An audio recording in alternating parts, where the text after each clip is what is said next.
Before we start, I'm just curious, what are you guys working on? Like, do you already use Matlab a lot? What do you use Matlab for? If you want to say like a couple of words, each person.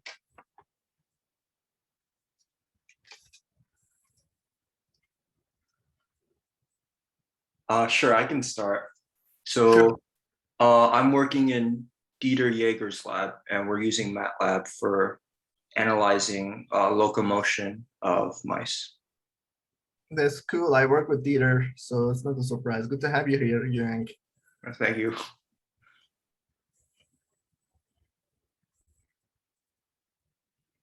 Anyone else?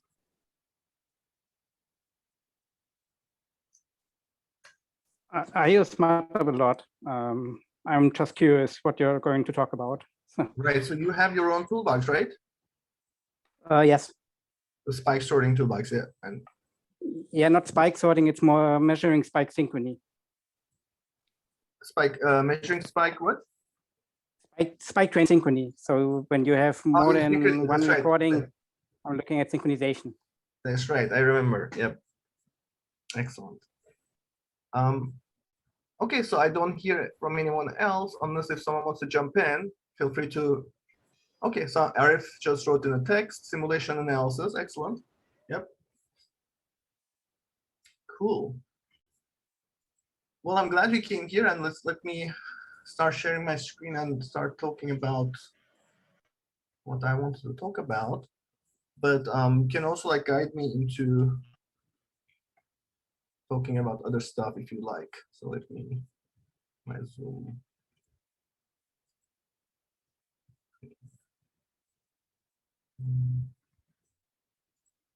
All right, so do you guys see my slides?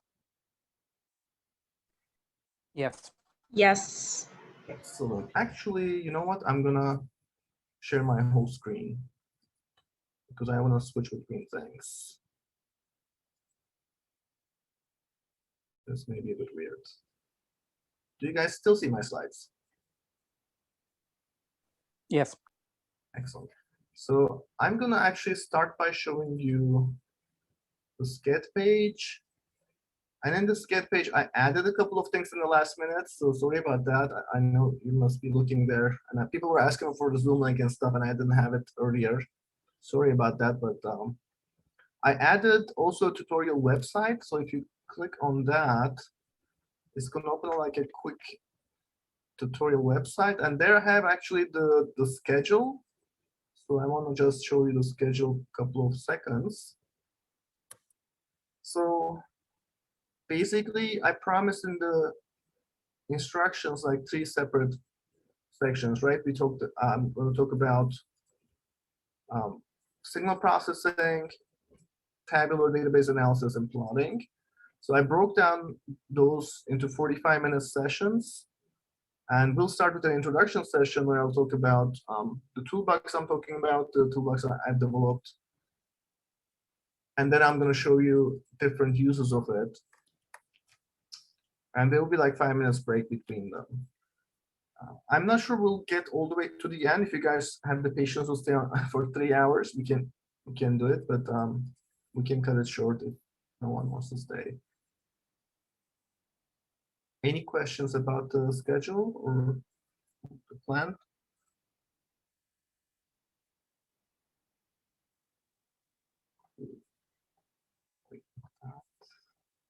All right. Cool. So the title, I titled it like the generic signal processing and data analysis. So that's some of the things I've been doing since a while. Although I'm not actively using Matlab exclusively anymore. I used to use Matlab a lot, but now, recently there's a lot more you can use there. There's Python and there's other things, R. So I learned other tools too, but I'm still invested in Matlab, and I'm glad to see that some people are still using Matlab. Although like the Python is a cool thing, right? I'm sure everyone is hearing about Python. Aren't you guys tempted to switch to Python? What keeps you in Matlab? Does anyone want to say something? A lot of the tools in my lab are on Matlab, and it's kind of a pain to try to switch them onto Python. At least for now, that's sort of probably the biggest barrier. Right. Layla, right? Yeah. Hi. Yeah. Hi. Good. That's good. Yeah, that's definitely something I hear often. Anyone else?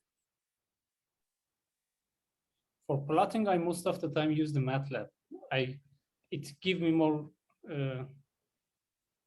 I say, you can change everything in Matlab very easily by mouse, but in Plotting Python is you have to write code. plotting is nicer in MATLAB. I Yeah. agree. I agree. Yeah. Although, like in Python, they have some new tools. I mean, Matplotlib is pretty simplistic, but there are some other tools in there that are coming up. They're developing it. It's getting better. That's cool. So I heard two things like existing software compatibility and plotting. Anyone else wants to say anything about why they still use MATLAB? So Juliana said the same, and Francisca said the same. Oh, Francisca was saying the same for simulation analysis. Okay, let me put the chat on this side so I can see it. And this one too, maybe. So these things over there. Okay. Cool. So let me yeah, that was my first point about why should anyone use a MATLAB toolbox. But yeah, so if you are already using MATLAB, like Layla said, and I have the same, I have so much code in MATLAB, and the labs I worked in the past, there was so much existing code that, you know, it's too much work to switch everything to a new language. And MATLAB is not that bad either, so it works.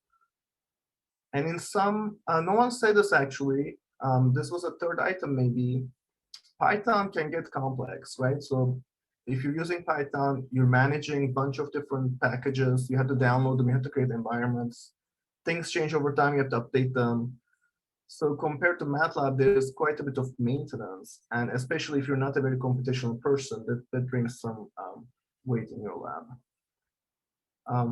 But yeah, so I think I'm proud to use MATLAB. I'm sure you guys are too. I mean, I'm not proud maybe, but like we're okay to use MATLAB. There are reasons for it. But if you're starting new in computational neuroscience, we're not going to recommend you to use MATLAB because if it's probably better to like start with Python at this point. So Jupyter notebooks are very powerful. I just mentioned the maintenance issue, and MATLAB also has another advantage because of its simplicity. It allows you to communicate your message more clearly, and it opens up the possibilities of like collaborating with other people, non-programmers and scientists and experimentalists. Like many of the experimentalists won't be able to run complex stuff on their computers. It will be very difficult. They will not want to put the time commitment. Okay, but this is like many of us also like stuck with the legacy code in here. All right, so that's just the motivation of why we're here. So I'm glad like we're on the same page.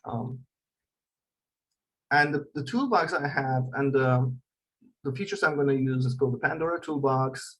It's been around for a while. I don't know if people use it before. Has anyone here tried to use the Pandora Toolbox before?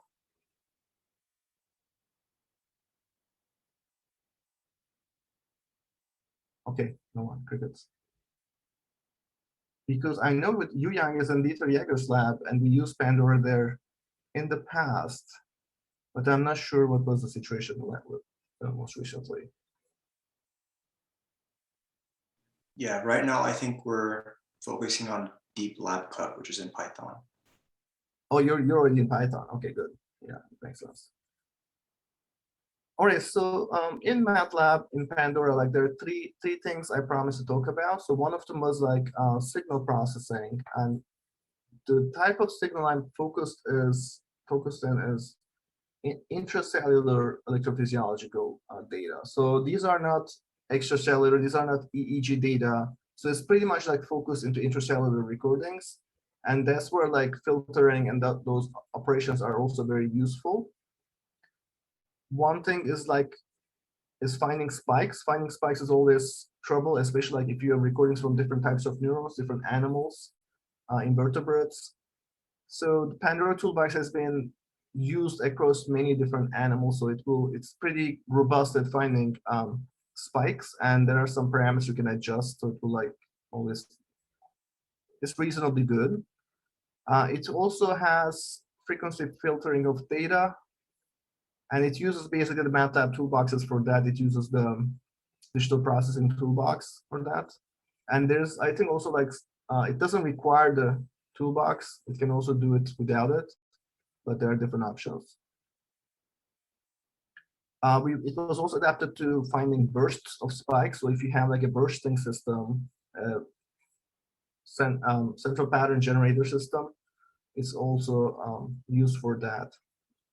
And on top of that, you can add like your own custom measurements for finding intercellular voltage properties. Like people have done in the past, like spike adaptation, spike rate adaptation.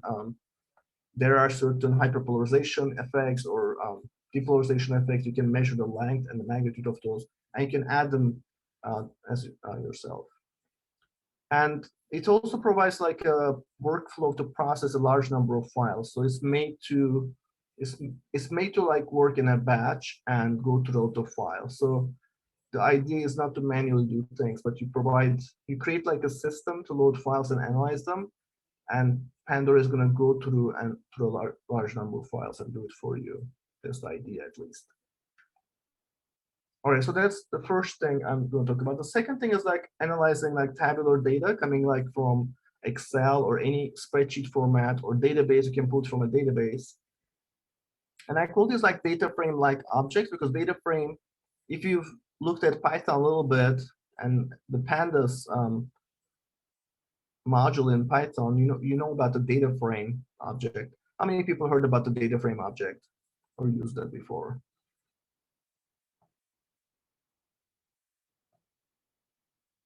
Someone put the, Leila, do you put the thumbs up there?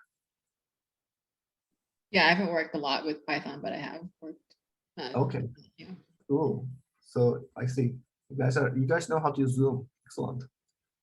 So I heard from two people, Yang and Leila. Right, so data frame objects are quite useful, right? So it's almost like an Excel table, spreadsheet. Actually, it's coming from R. In R is the first language that coined the word data frame, and it's pretty much exactly the same object.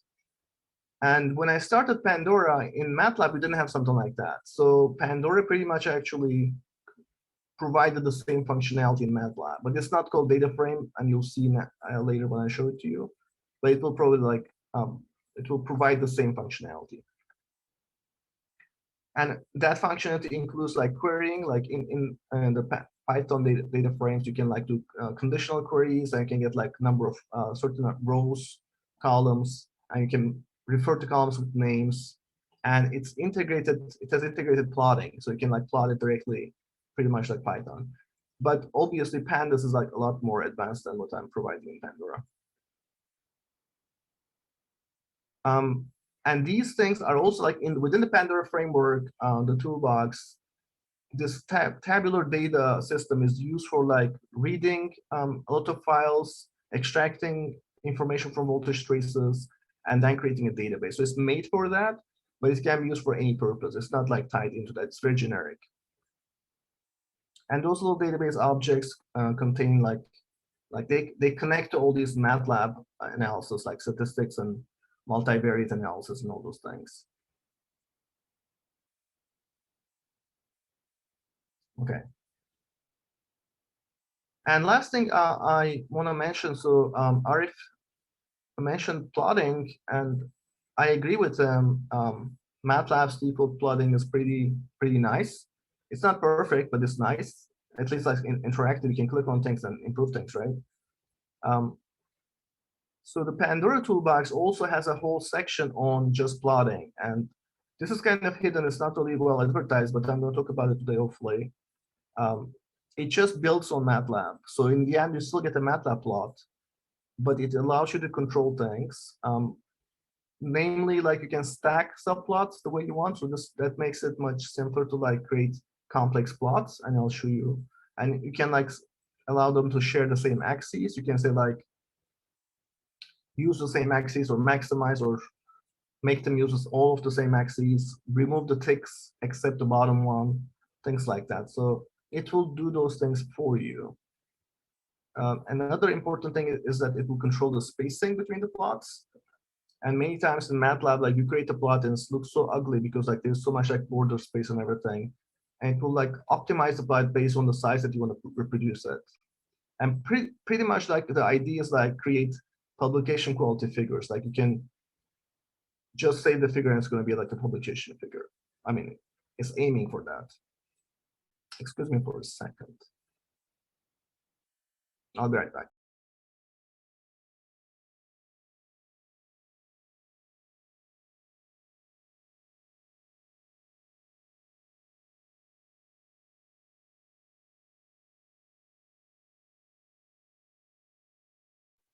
All right, I'm back. Okay, so this is basically the overview of what I'm going to be talking about today, and we're going to have a lot of practice sessions. We'll hopefully like you can follow through. Are there any questions about the contents for today's tutorial, or any comments?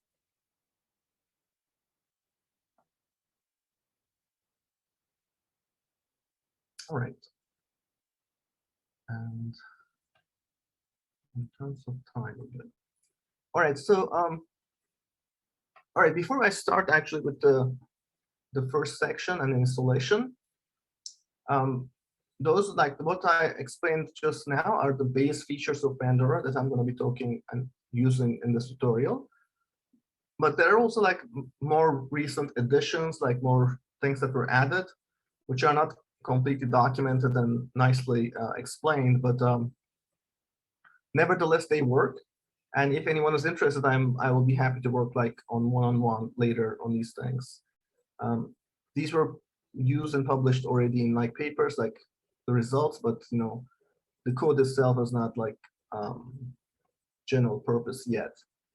One thing is like simulating models in Matlab. That sounds like an oxymoron, right? Why would you use Matlab to run a simulation? But you could do it because Matlab has ordinary differential equation solvers, and you can write your equations in Matlab and you can actually run the simulation. And obviously it runs very slow, but not compared to Python is similar because Python is also very slow, right? If you write your model in Python, it's going to run quite slow, unless if you compile it or try to enter in C or something. And the advantage in MATLAB is that if you run this in MATLAB, you have all the features of MATLAB and plotting and stuff. And Pandora specifically was used for parameter fitting. So it could simulate some simple neuronal structures. So we have code for like ion channels, passive membrane. And if you're trying to fit parameters of those things, it will do that for you. It also has support for voltage clamp and the current clamp protocols. So it will like fit ion channel information, ion channel parameters from those different protocols. And it can do some complicated stuff like compensating for series resistance. And there's some publications about those. And the second thing is like simulation parameter optimization, but this is not, these simulations are run outside of MATLAB.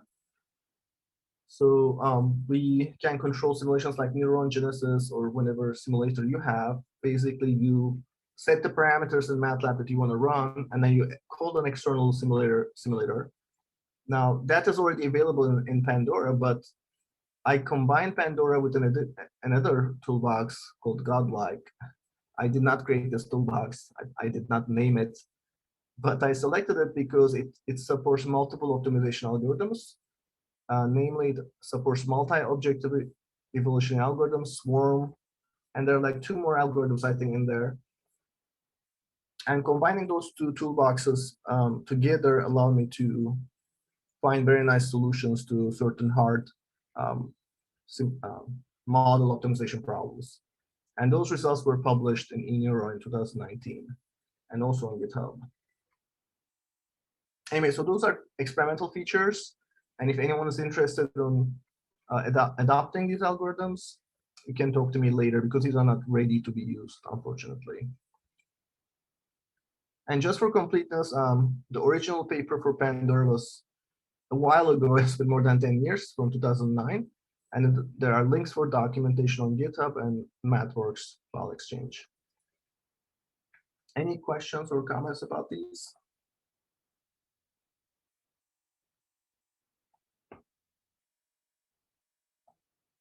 All right, so we're losing Thomas. I'll catch you later, Thomas, I hope. Yes. See you later during the main meeting. Sorry. No, Bye-bye. no worries. Thanks for coming. Good to hear. You didn't see, but good to hear you. Okay. Bye-bye. Bye. Bye-bye to all. All right, so I just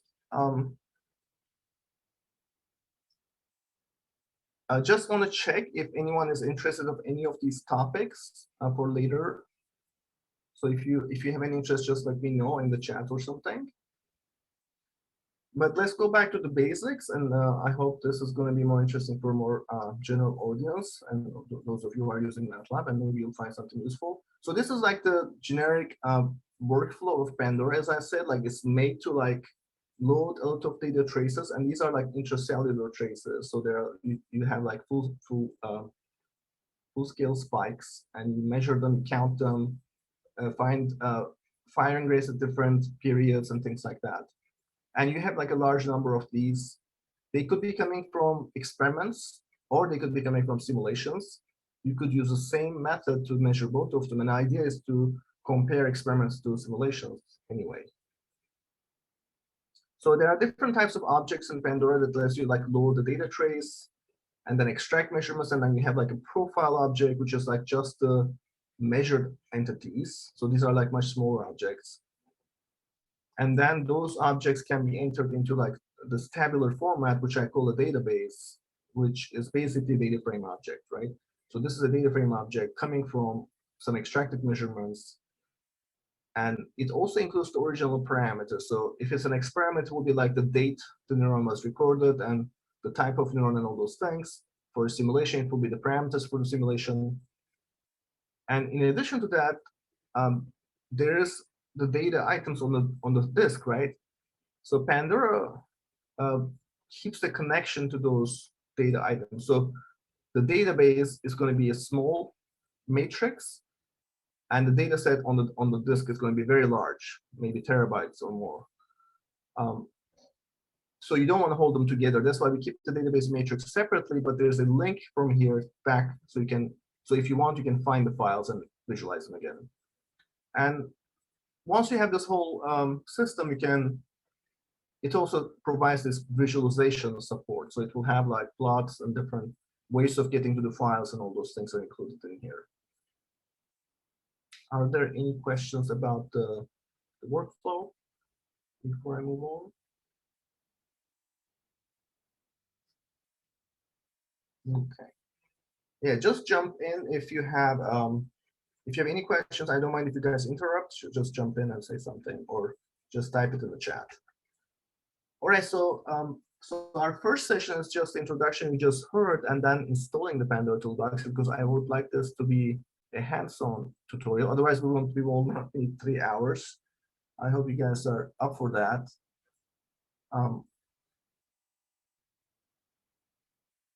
So you will need to install the Pandora Toolbox, which is accessible from a couple of places. If you've been using Matlab, you're probably familiar with the MathWorks file exchange. So if you click on this, by the way, if you want my slides, that's why I was showing you these things. The slides are right here on the tutorial website, which is linked from the SCED page. So if you go to SCED, there's a tutorial website, and then there are slides in here. So, and let me just paste the link in the chat also. I can click on it. How can I click this thing?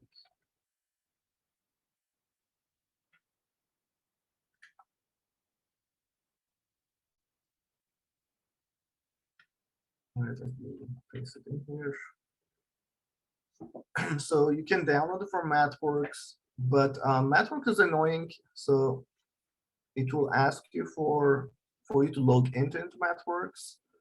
So if you don't want to do that, you can also go to the GitHub page and follow the instructions there.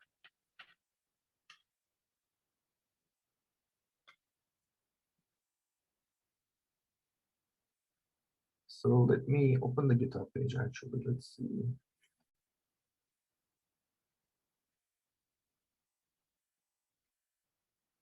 One second. This one.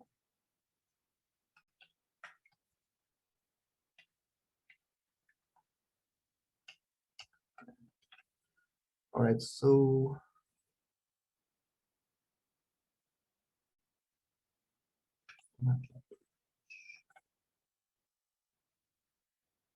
all right, so this is how the GitHub page is going to look like. I don't know if you guys are seeing my GitHub window right now.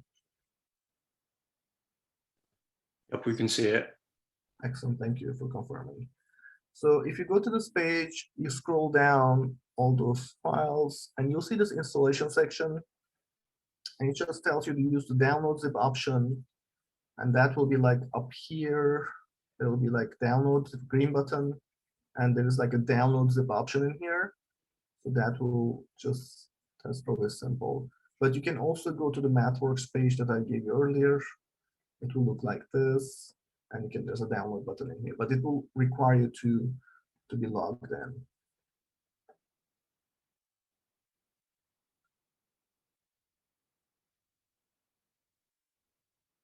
All right, so while you guys are downloading that, so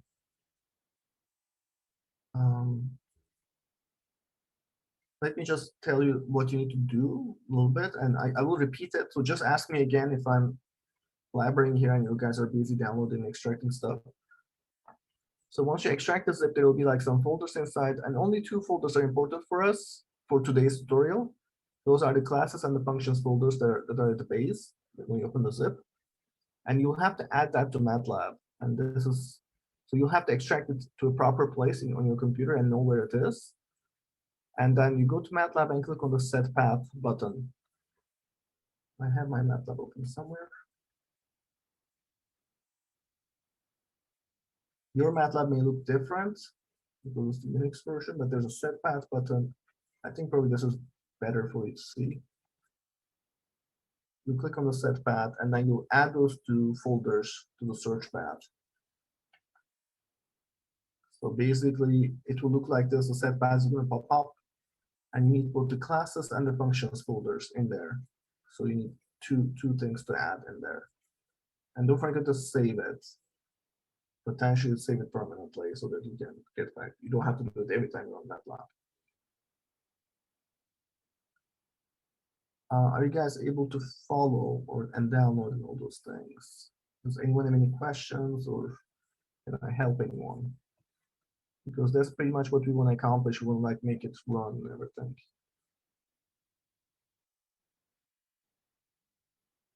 Who doesn't have Matlab here?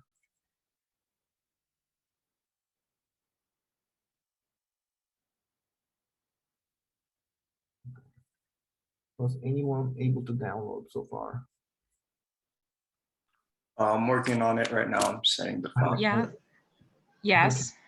Good. Just It was- checking. Just checking. Just let me know if you have any questions or problems. So yeah, just download the zip. Let's see where's the download the zip, extract it, and there are two folders you need to add to Matlab. And after that, there's like you can test it, and I'll show you. So you need to type this in Matlab to see if it's running. And it's going to be, if you see this kind of output is successful. If it says it's not found, then it's broken. And I can fix it. So if you ask me, and I can look at your screen and stuff if you want.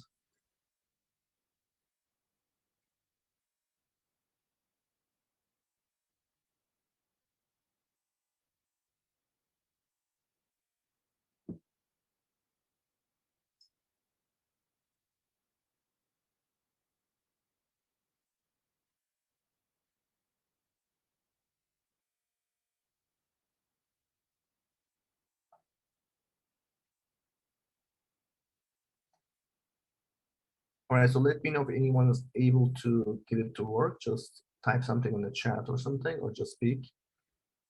So,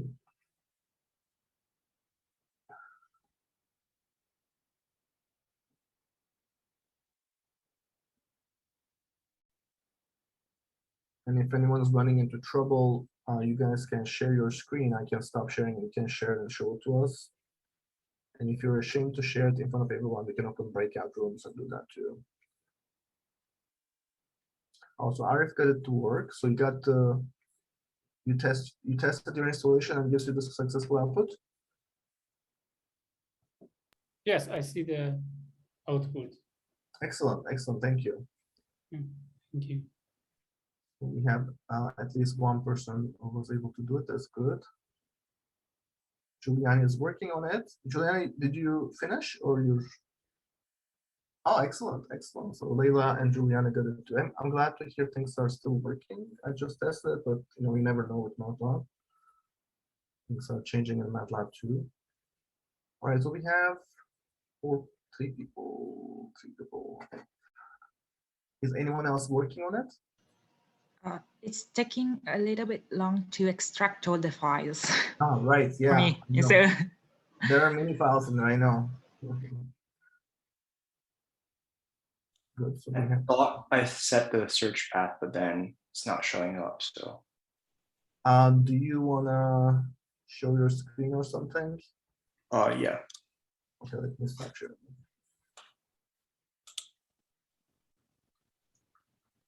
Let me see. Can you see that? I see the path. Okay, so you need to put the subfolders, not the main folder. So delete that one. Okay, got it. Just remove that. No, just remove. Yeah, and then click on add folder. No, don't remove that one. Yeah, just say add folder. So go into that one and classes. Yeah, select classes. Yeah, and then no, just classes. Yeah, just say open. Okay. Yeah. Yeah. So that's one, and you need to do one more. Go and select functions in the same place. Got Or you it. can select names. Okay, thank you. Just save this and try the help. Let's see if it's gonna work. Okay. Yeah. can you And- share the screen again to check Yeah. if? Thank you. Yeah, I can do that. And it's also on the slides, Francesca. That's not. The slides. Let me actually give you a link to. Okay, okay. Thanks. Let me give you the link to the slides too, so you guys, if I'd like to change my slides, you're not lost. Where are the slides? I have to. Where's your Pandora? Huh? Oh, Yeah, sorry. I'm sorry. I'm lost.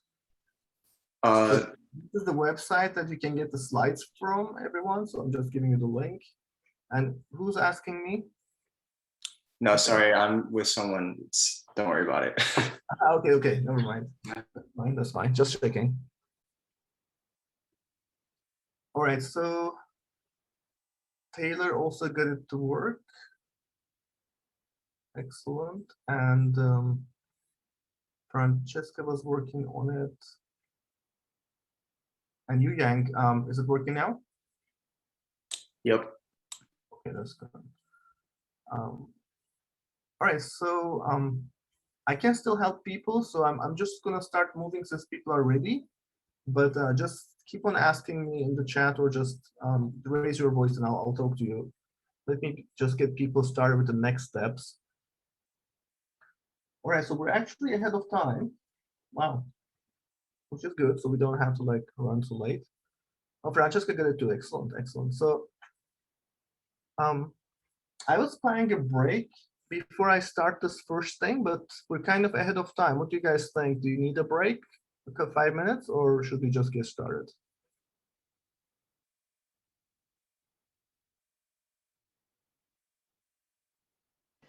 For me, it's fine to get started, but I don't know the others. Okay, one person get started is fine. So maybe we can take a break after this first thing. This thing just half an hour so far. Yeah. All right. So no one is asking for a break, so we're good, I think. All right. So first thing is like loading voltage traces.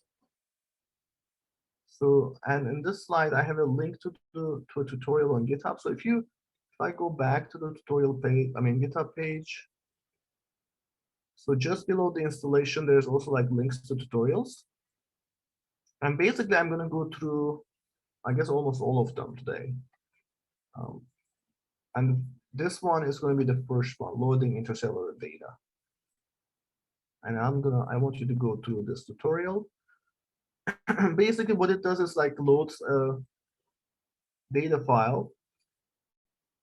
And I just provided a Matlab file for simplicity, but it can actually read data files from simulators and also like many data acquisition programs. So if you have intracellular data coming from any of these things through like NeuroShare, and I hope this still works, but it used to work quite well. So like Axon files and everything, ABF files, we can read all of those things. I guess ABF is not in this list because I think I'm using something else for ABF, but it still works on Pandora. So it can read all of these things. In addition, it's also like very flexible to read like a text file or a CSV or an HTML5 file. So those are also acceptable. So you can read the voltage traces from any format, any of these formats so far. But most likely you can convert some other, if you have a different format, you can convert into text and you can send it to Pandora, or you can just make it into a matrix and send it to Pandora as well. So accept that.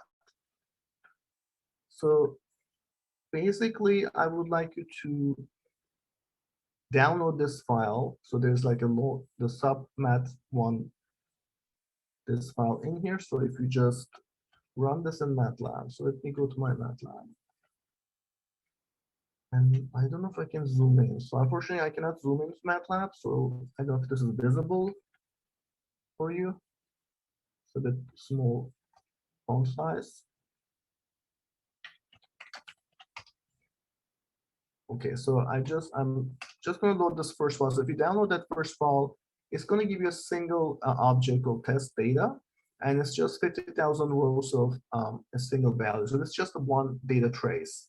So actually, if you plot that data trace, that's the test data, it's going to look like this. Oh, my computer's struggling to plot this, but it's going to look like this. So it's just an intracellular trace. And as we expect from Matlab, it provides an ugly plot with a lot of like borders, empty borders, and there's no labeling anywhere, obviously.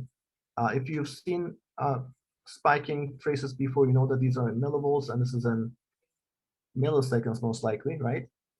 Actually, it's not even milliseconds, this is something else, and I'll show you in a second. But that's what the data is, right? So now the first thing Pandora does is that it annotates that data. So we get to specify the recording speed, sample rate, which is like 10 kilohertz, and the resolution of the y-axis, which is in millivolts. So these are the two things we can do first. I'm just putting them in variables. You can also just for some reason I cannot paste properly. All right, so I put them in variables, but you can just directly write them into two, but all right, so this is an additional coding here. And I mentioned earlier, like Pandora can use a signal processing toolbox, which has some additional filtering properties. But if you don't have it, it can still work. So this little if statement is checking if you have the filter command that's coming from the signal processing toolbox. So if you have it, it's going to set the spike finder to a certain number. Otherwise, it's going to be the default. So by default, it doesn't use the signal processing toolbox. So in my case, let's see. Oh, it didn't find it. So I think I don't have it installed right now.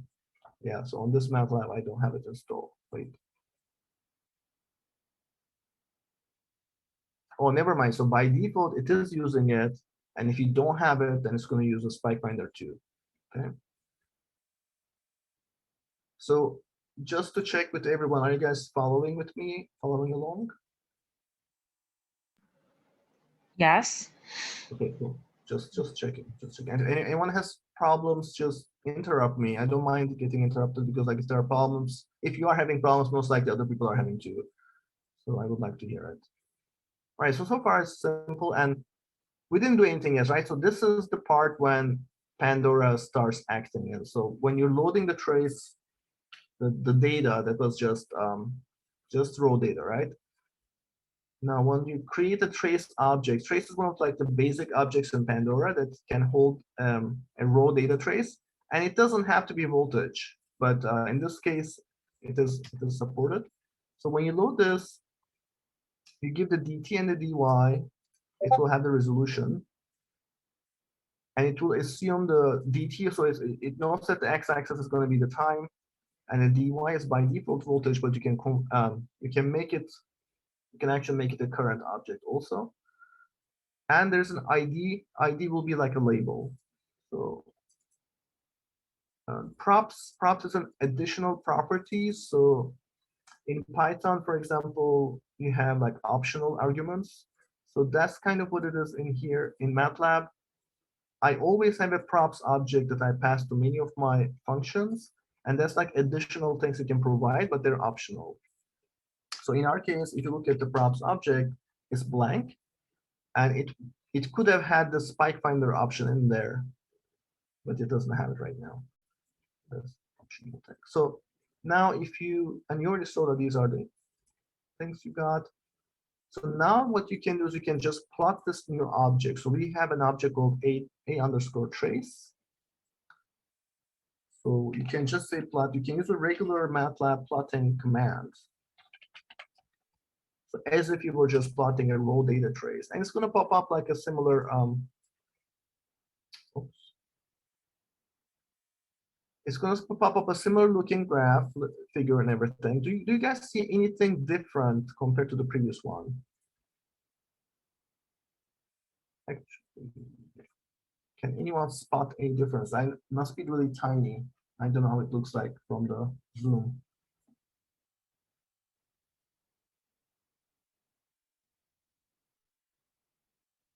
Yes, I'm having trouble seeing differences, I think. So let me just help you out. I'm not hearing anything. So I'm going to actually plot the original one, just the data. All right, so let me just plot data into the figure. So this is the original, and this is with the Pandora trace object. Do you guys see any differences?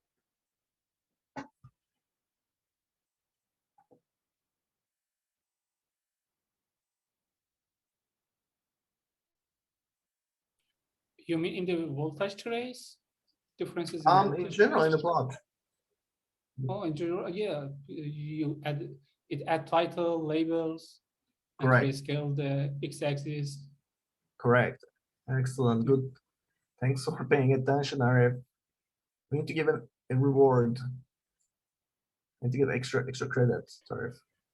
I'm just kidding. Thank you for but yeah, so that's exactly what happened, right? So it actually put a label in here, voltage millivolts, because by default it knows it's going to be voltage. If you want current and you want different units, so it's going to take care of that. So this is similar to pandas, right? In Python. In Python, you can also specify units, and this pretty much like does similar things in MATLAB, and it's very specific to neuroscience, like intracellular data, or like let's say neuroscience data, because like it's not just intercellular data. I use these objects for many different types of data. You can I'm sure you can put like EEG data or extracellular data, and it will be fine. And it showed the time in milliseconds, and it shows like you can change this formatting to like show it in seconds if you want. It will still keep the data in the same format. It's not going to change the data when you want it in seconds. It's just going to change the display version of it. So I hope you find that useful.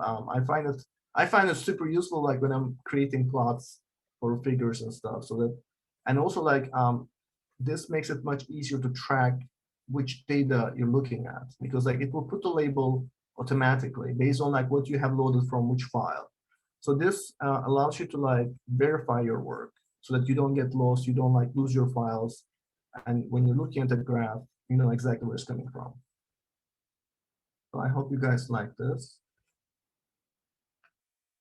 But that was like pretty like the first step in here. All right, so and I'm telling a couple of things in here, like if you look at the help trace or the dark trace object. So I'm a command line person, so I'm gonna type stuff in here and probably it's annoying for you. But you can also like say dark trace and it will pop up the help, I think. So it will show the help for the trace object. So this is the trace object from Pandora. Let's see, and it's blank. Where is it blank? Oh, actually, this is wrong. This is not the correct object. May I I have just a remember- question? Hmm? Sorry, what type of variable is this a plot? Because it's new for me. I haven't seen this kind of variable in the Which variable? I mean the a under a plot that you or a trace. I don't know. A trace, yes. Oh, trace is my variable. I just created that. So Oh, Is- okay. it's right here. When you ran this thing, we call the trace object. So the trace object comes from Pandora, Mhm. and trace is just a And- variable. So if you look Okay, here, so- Mhm. So the plot, the default command plot, just use this new type of variable just to plot all of those the labels and the titles. Yeah, correct, yeah. that's fantastic. Very good. correct, Very good. Thank you. You're welcome. And plotting is just the first step because the trace is an object now, and it knows that it has a voltage trace in it, and you can do many more operations on it. So unfortunately, I just tried to show you the help for the trace, and MATLAB is showing something else because like recently MATLAB added a new command called trace. So they're overlapping, so it's showing that thing. But when you say help trace on the command line, it actually showed the correct one. So this is my object. So this is the explanation of the object that from Pandora. And it tells you like how to create a trace. And that's what we did like in this command line. We just created like, we gave the data, we gave the time resolution, the y-axis resolution, an ID, and some properties. And that's exactly what's explained in the parameter section. So the data source, time, and the y-axis resolution, and ID, and then properties. Now, if you notice the data source, this is where you can like provide like a file name, and it could be like in different formats. It supports like ancient simulators like Genesis, and more recent simulators like Neuron, some unknown things like PCDX, MATLAB files, NeuroShare files, and Exoclamp ADF files. And if you enter something that is none of these things, it will use the MATLAB's load function to try to load it. Okay. And it works with TXT files, so I don't know if it's written in here. So TXT files, yeah. Or CSV files. So I assume the CSV is TXT basically.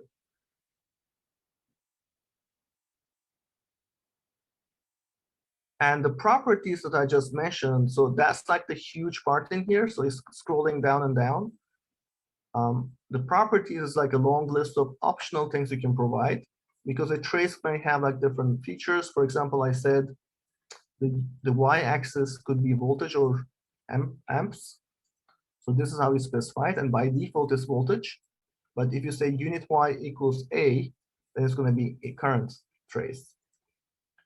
You can, and then you can change the label. So by default, if you put an A in here, the y-axis label is become amps or nanoamps or something like that. You can change like the scaling on the screen. You can put an offset. You can like specify certain like baseline information, channel information, like if you want to like record some data coming from experimental traces. You can specify the file type, so it's the correct loader is used. Let's see, is there a CSV format in here? I don't remember how I did the CSV stuff, but so by default it's like space separated. And so there are lots of options here, and also like we'll get to this later, but how the spike finder, there's some options for the spike finder, and based on like the type of neuron that you have, you may want to like set these things. And thanks to these options, pretty much it can find like spikes in many different types of neurons, because we can change the way it's finding the spikes and can adjust them. And down here we have the filtering, low pass, high pass, filtering that I mentioned earlier. So I'm going to go through those later and show you some examples. So RF already asked the question, are there other questions about what's happening so far? Is everyone following? Is anyone lost? Is something too complicated? I'm going too May I slow. have one more question? Yeah, go ahead.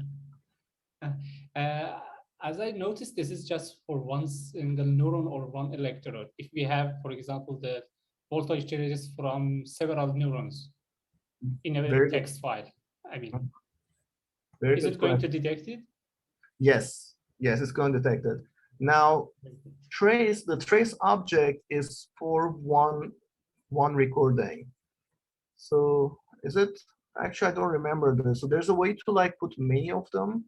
Oh, here it is, column in a data vector.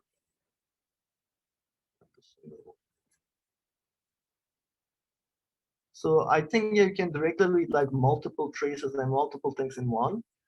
And it can also like create multiple objects for you. I think the way it usually works is that when you load a file with many traces, it creates multiple objects like this and puts them in an array. And then you can plot them like one by one. And each of them will have a name and things like that. Does it make sense? Yes, okay. Mm-hmm. That's So in ABF, I think in ABF, like you can choose the channel, like which channel you want to read.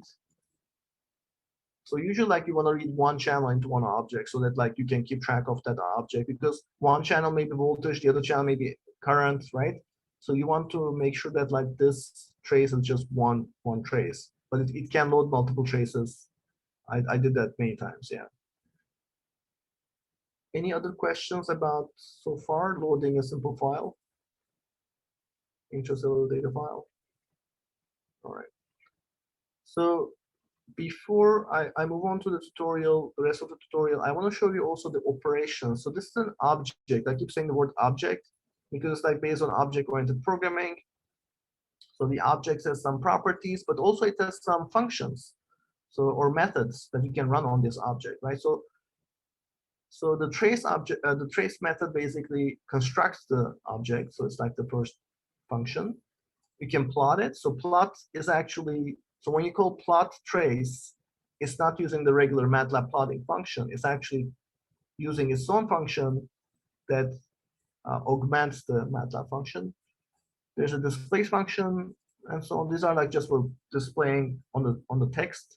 So for example, if I say this object name in here, it will display this information about the object that's coming from the display method.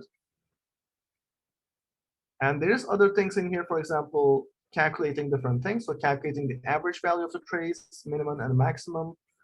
You can like select certain periods in the trace and crop it. And you can find spikes. So this is the spike finding method. And later we're going to see like what these get results and the spike shift and spikes are doing. So we're going to see that in a second, okay? All right, so if there are questions, just jump in. And there are multiple people who contributed to the code in the past, so it's not just me. All right, so far, we're basically barely getting through this first one. So I think this was the end of it, but there is more help about, this is what I just showed you in the properties. Negotiate formats are supported. In Windows, okay, so in Windows there are some problems sometimes. And it's explaining some of these options that we have. And you can specify, so by default, Pandora is going to try to like see that your data is recorded at 10 kilohertz. And if that's not the case, you're going to get an error. And for that, all we have to do is a custom filter. And then it's going to figure it out. And it will automatically actually filter noise out from your data.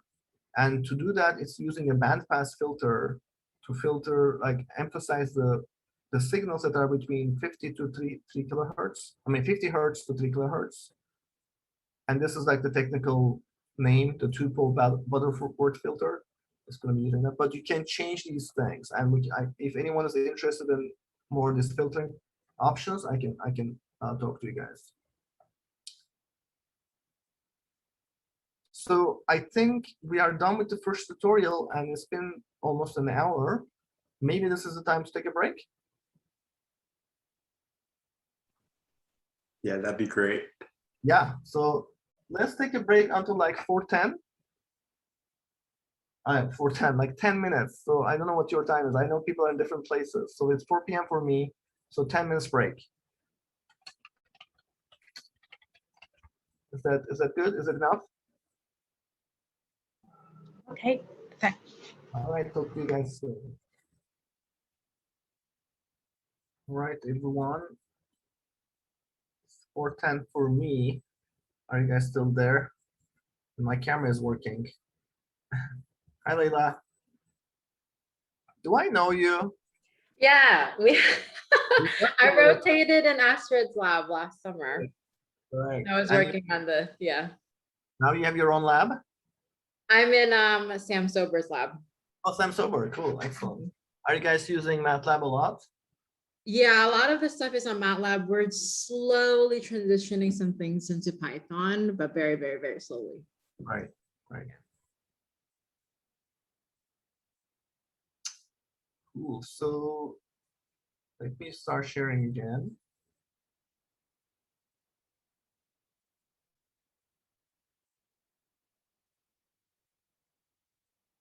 Okay, cool.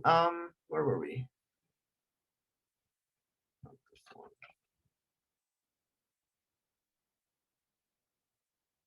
All right, we were finishing this first tutorial. Are other people here too, other than Leila? Yes, Yeah. I mean, Excellent, excellent, excellent. Thank you guys for confirming. All right, so basically, let me go back to my slides for a second. Where was the slides? All right, so basically we were here, we were loading files. That was the first one. Now the next one is analyzing the membrane voltage trace. And this is what, like I said, Pandora is good at doing before, like extracting like information from a voltage trace. But again, like this is what I provide in Pandora, but it's very easy to change it to whatever like you're recording. You can make it like measure those things that you're interested in, and it can still do all this whole database thing. So let me just show you what it does. So it will do these things automatically. It will like show you where the width and the height is. And if Yu Yang is still here, this is pretty much what I was doing in Dieter's lab like many years ago, eons ago. This is actually data from rats and Dieter's lab. So, and some of the things I was measuring is like spike shape properties, for example, how wide this spike is, or how the magnitude of the spike.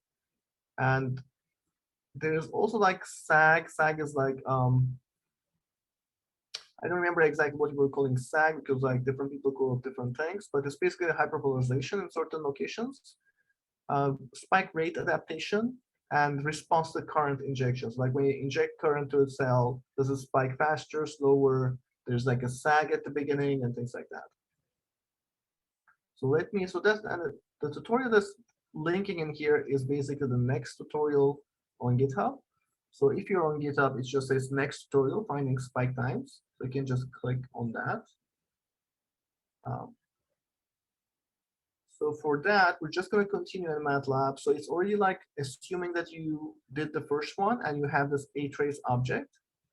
Again, A-trace is just a variable that we put the trace object in that Pandora's trace object. So let's run this in Matlab. Maybe you guys are already done with all of these things. Are you? Just went through all of the tutorials.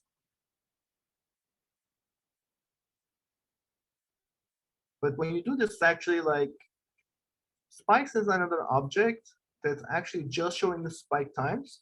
And I usually like name my variables like this in the tutorial, like A spikes is actually an object of the spikes class. That's what we call it in object-oriented programming. So spikes is a class. So a spike is just an object, and you can usually just plot that object. So first thing is that you see the information about the object, and you can see like there's something called times, and times is like the spike times. So this is actually an array showing you what times where the spikes were happening, and number of samples is like the length of the trace, and again there's like a time resolution. This time we don't have the y-axis. So if you notice, there's no y-axis, meaning that this is actually a one-dimensional object. There's only the times and no amplitude. So it's just a spike times. So if you plot this object, so plot a spikes, it will look very weird. Actually, I'm using a stem plot in Matlab. So if you've used a stem plot before, it's just putting these spikes, the equal height spikes. It's just showing us the times where the spikes were happening. Okay, so that's what the spikes object is. Did everyone catch that? It's pretty much just showing here too, so it's showing this. Now let's see. Well, I did something more in here. All right, so there's a second way to do this. If you do it like this, it's actually gonna make it verbose, and we'll see some more information about what's happening. So let's do that. So when you run it like this, it's actually like printing out some information, and you can see like it's actually working on things. It's trying to find those spikes. Let's see. So there's some options initially, and then it says like, it has some real, there's filtered and original. So you can see like these numbers are matching. All of them are like the same numbers, but based on like the type of filter you're using and stuff, sometimes like there could be some shifts, and it's trying to match those things. And in the end, you get like a figure, like a couple of figures actually. So let me show you all of the figures. So there's like 2 figures in here. This one. This was the previous one I just plotted. So let me show you what's happening with the filtering in here. So this is the final figure that's showing like the spikes on original data. But before that, what Pandora does is that it filters your data. Now, when it filters your data, it no longer looks the same. Can you guys see like what is abnormal about this figure? Can anyone see what's happening in here? What is not normal?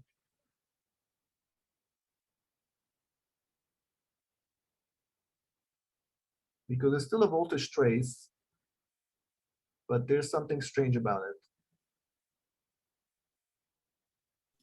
Can anyone spot it? What about the X? Y-axis. The x-axis is are both of you saying just the x-axis? No, Y. The y-axis? What's up with the y-axis? It's different, right? It's not minus anymore, and it's starting from 0. So it's like the amplitude. This is the amplitude, yeah. So what it does is that first it does like an offset removal. So it removes the complete like the 0 hertz activity from this trace. So it makes everything to a baseline of 0, because we're trying to detect spikes, right? So we're trying to like find these spikes. First it does that, and then it actually also does low pass filtering to smooth things out. So if you zoom into these different traces, the original data. So, and if we just, let's zoom into like the first 2 spikes. And then here we'll do the same thing. We'll just zoom into the first 2 spikes. I don't know if you guys are gonna see any difference. This one is a bit bigger. Let me make it the same size. So to me, I don't really see a difference in here. Or maybe, do I see it? Some of these things are maybe gone. Unless if I zoomed, oh, I zoomed differently, so. No. So to me, they look pretty much the same. Do you guys see any differences? Let's see if people are observant. This is like a game, find differences between 2 pictures. Yeah, so what about this, the decline? I mean, you have on the right-hand side a decline between the 500 and 600, which you don't have on the left-hand side, right? For example. So this 400 and 600. You're right. You're right. There is quite a bit of a difference in here in the shape, right? So maybe like this blip is the down and this is up. So this thing is highly amplified, right? So very good. Thank you for seeing that. And also, like, if you notice the downwards of the spikes going down is very different in here. This is like much fatter, and the uprising is very different. So this is not the original trace. This is like completely filtered data, but all it's trying to do is like finding those spikes at the right time. So it's removing all the stuff from your original trace and trying to focus on getting these spikes correctly. And what it will do, like as you saw, like from here, it's like it will look at the filtered data, then it will look at the original data, and then it will say like the real data, the real actual final thing is this one. So it will do like some extra work in there for you. So that's why I was saying like there is still some value in Pandora, because like that algorithm has been tested across like many types of data. And you know, if you need something like this, I'm sure it's going to find it useful, and it's quite flexible to customize it. And if you run into trouble, I can always help. I'm happy to help and fix issues. All right, so this is like a bit behind the scenes when I talked about filtering, signal processing. This is the type of stuff we're doing. So let me tell you a little bit more about. Do I tell people like what's actually happening in here? The filtered data. Let's see. So it will filter the data, and then it will, like the blue line that you're seeing over there, right? So there was a blue line in figure 4. So the blue line is a threshold that you set, right? So if you look at the object, the original object, the ADA trace object, this object has the props in it. Props, let's look at the props, and there's nothing in it. So it's using the default props. So then you will need to look at the trace object's definition. And if you go to the trace object and look at the threshold section, it will say spike finding threshold, blah, blah, blah. You can either specify like 2 thresholds, define a range. And for fine filtered spikes is 2/3 of the max amplitude of the bandpass data. So the bandpass data is what we were looking at. So it's like removing the low frequency and the high frequency components from it, and it's looking at a very specific type of range that we most likely see in neural recordings. Now, Layla, you guys are doing auto filtering too, but you're doing like sound filtering, right? We're doing what, filtering? Sound, audio filtering? Yes, but we're also doing extracellular recordings. So and you're filtering those too? well, yeah, yep. So we're filtering out basic things like artifacts and stuff like that. Right. So I mean, the idea is the same here. We're removing like baseline artifacts. If there's like very sharp signals, they will be all removed. And by default, it's setting 2/3 of the max amplitude. So that's basically what we're seeing. The default is some value in here. It's 2/3 of this, the max that we're found in the trace. But you can specify. So if you don't like that, you can specify it yourself, and then you can like make sure that it works for your type of data. So Layla, are you guys working with intracellular data at all? No, we're not. Yeah. But again, like I'm like looking at these traces and they're so beautiful, the SNR. It's only if I'm like recording right at the initial segment of the axon that I can get something this nice. So what is bad about yours? You have noise? We have a lot of noise, yeah, with extracellular. Small signal, right? Yeah, the animal's awake and moving and Right. singing, and that's the data that I'm collecting and analyzing. Yeah, but I think you can still like import the data in here, like still measure things that will extract it for you. Yeah. Yeah, I'm actually eager to try. Yeah. Sure. Cool. All right. So that's the process for like finding spikes. Does anyone have any questions on how this is done? I can go a little bit more into details and stuff you want, or are there any questions, or is anyone lost? Want me to explain something? Just have you explained about the algorithm that you use to find these spikes or not? What is the what? about the algorithm that you use for Oh, the algorithm. finding the system. Yeah. Okay, the algorithm. Let's see. I mean, I don't know. I don't want to explain it here, but if you have in the GitHub site, I can. No, yeah, I do have an explanation for it. Let me see. I'm trying to find like a quick thing. Virtual Spike Finder. Okay, I think this is probably like the good place to look for. So when you're running your traces, you can specify a Spike Finder method, and all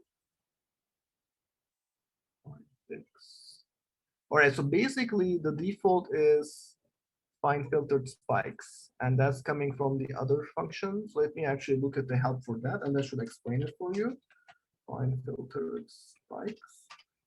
All right, let's see. All right, so this is actually telling us the whole thing that it's doing. So it runs a 50 to 300 hertz bandpass filter over the data, and then it will call find spikes. All right, so that's kind of a recursive definition. And in find spikes,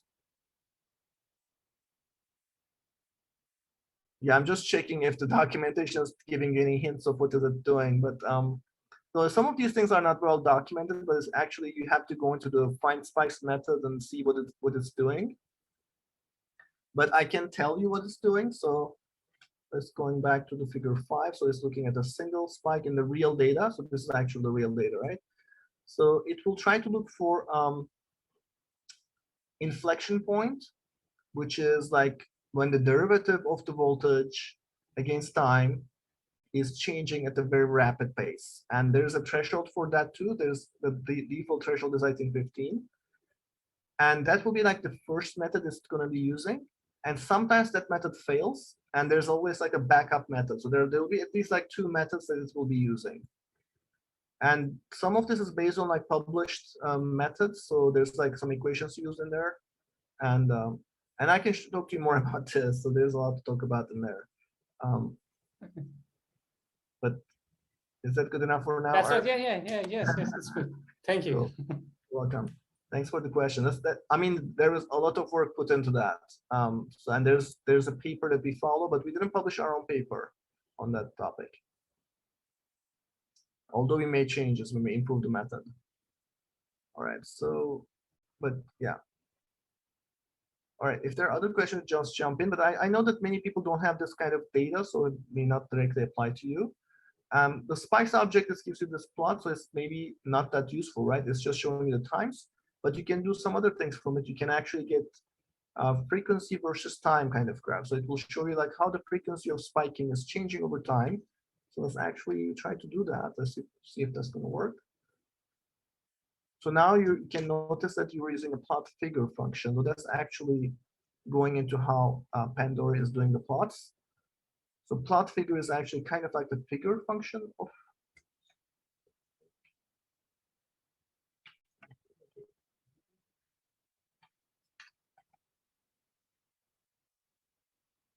Oh, I have a copy too.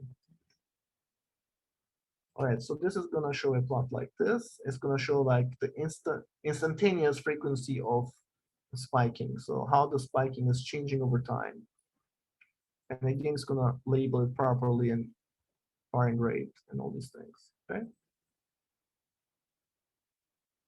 So that's what you can do with the spikes object. And if you have other things to do with the spikes object, so if you have extracellular traces, most likely you want to extract the spikes object from it, and then you do some analysis with it, right?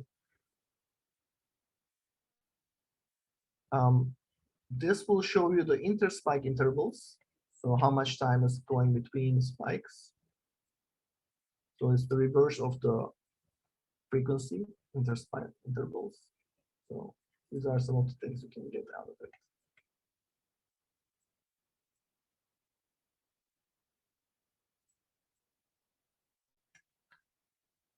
All right, so that's it for this part. Were you guys able to run this? Are these things working for you? Yes. Yes. Okay. Well, we're going pretty fast if there are no other questions. So one thing is here, the intention for this tutorial was to try to load other people's data and try to find spikes. So we could do that. We could do it either now. You can tell me if you have some data you want me to like try to like find spikes in, or we can do it at the end. So is there anyone who's interested in like providing data so we can do stuff?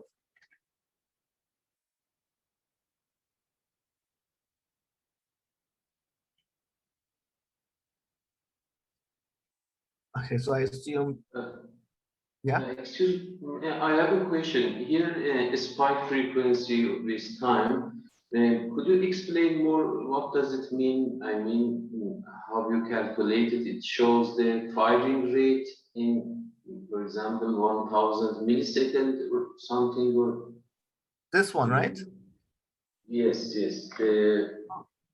This Yeah, is this is like an instantaneous firing rate graph. So it's basically like the inverse of the spike interspike intervals. So the data comes from this object, right? So basically it tells you like the spike times. So from the spike times, you can create the interspike interval, which is like the time between each consecutive spikes, right? And if you take 1 over, like if you reverse it, you get a value, and that's called an instantaneous frequency. And that's what is plotting. So it's not like a real firing rate because it's just the time between 2 spikes. And yes, the values are going really high, right? So it just happened to be like 2 spikes were very close to each other. And most likely, like, this is not the real firing rate, but basically it will tell you that there are doublets in the data, right? So some spikes are closer to each other than others. So doublets or triplets or bursting behavior, basically. Does that make sense, Mehdi? Yes, yes. And previously I wrote the code, and in order to find the spikes, I used the function of find peaks in Matlab. Right. But I'm not sure that was it correct, or your method is better than it. Yeah, we started with find peaks, and then we worked for years on it to improve it. So there's quite a bit of additional code in there, and there's like 3 to 4 different methods that you can choose from for finding spikes. But the default method actually works the best. So I bet that our default method is gonna catch better spikes in many of the other methods. So, and if you have some data, I can work with you to check if it's gonna give better results. I can work with you to fix it, like fix the parameters so that it will work for your data. Sure, thank you very much. I will contact you later. Thank you. What kind of data do you have? Actually, it is based on a model, a physiological model Right. from hippocampus, and I extracted interspike intervals, but now I think I should test with your toolbox to whether to check is it right or not. Right, and I would randomly check if all the spikes were found. But if it's like hippocampal simulation data is like much higher quality, right? Experimental data is much harder to find stuff in, but simulation data is much higher resolution, is much easier to like work with. But still, like, there is some weird behavior. So I would like randomly manually check that your spikes were found. And then I would like compare with Pandora to see if it's gonna like find something better than the other method. But sometimes, like, if the model is like clean and the find peaks may be sufficient. Yeah. Good questions. Does anyone else have any comments about this so far? Or if they want to like talk about their own, if you guys want to talk about your own data, if like we could apply something like this to your data, I can answer questions about that too.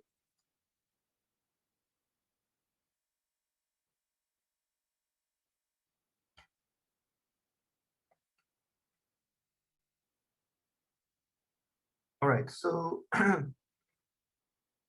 I will just move on, but you guys can, if you guys are thinking about stuff, just let me know later. Also, like, before I go too far, I want to mention that I don't know if you guys are on our Discord server for CNS,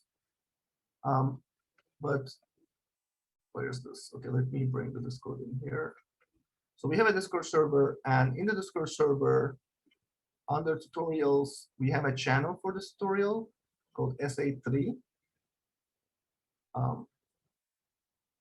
And if you want to go to the Discord server, you have to look at the guide on Sched, and it gives you like the link to Discord.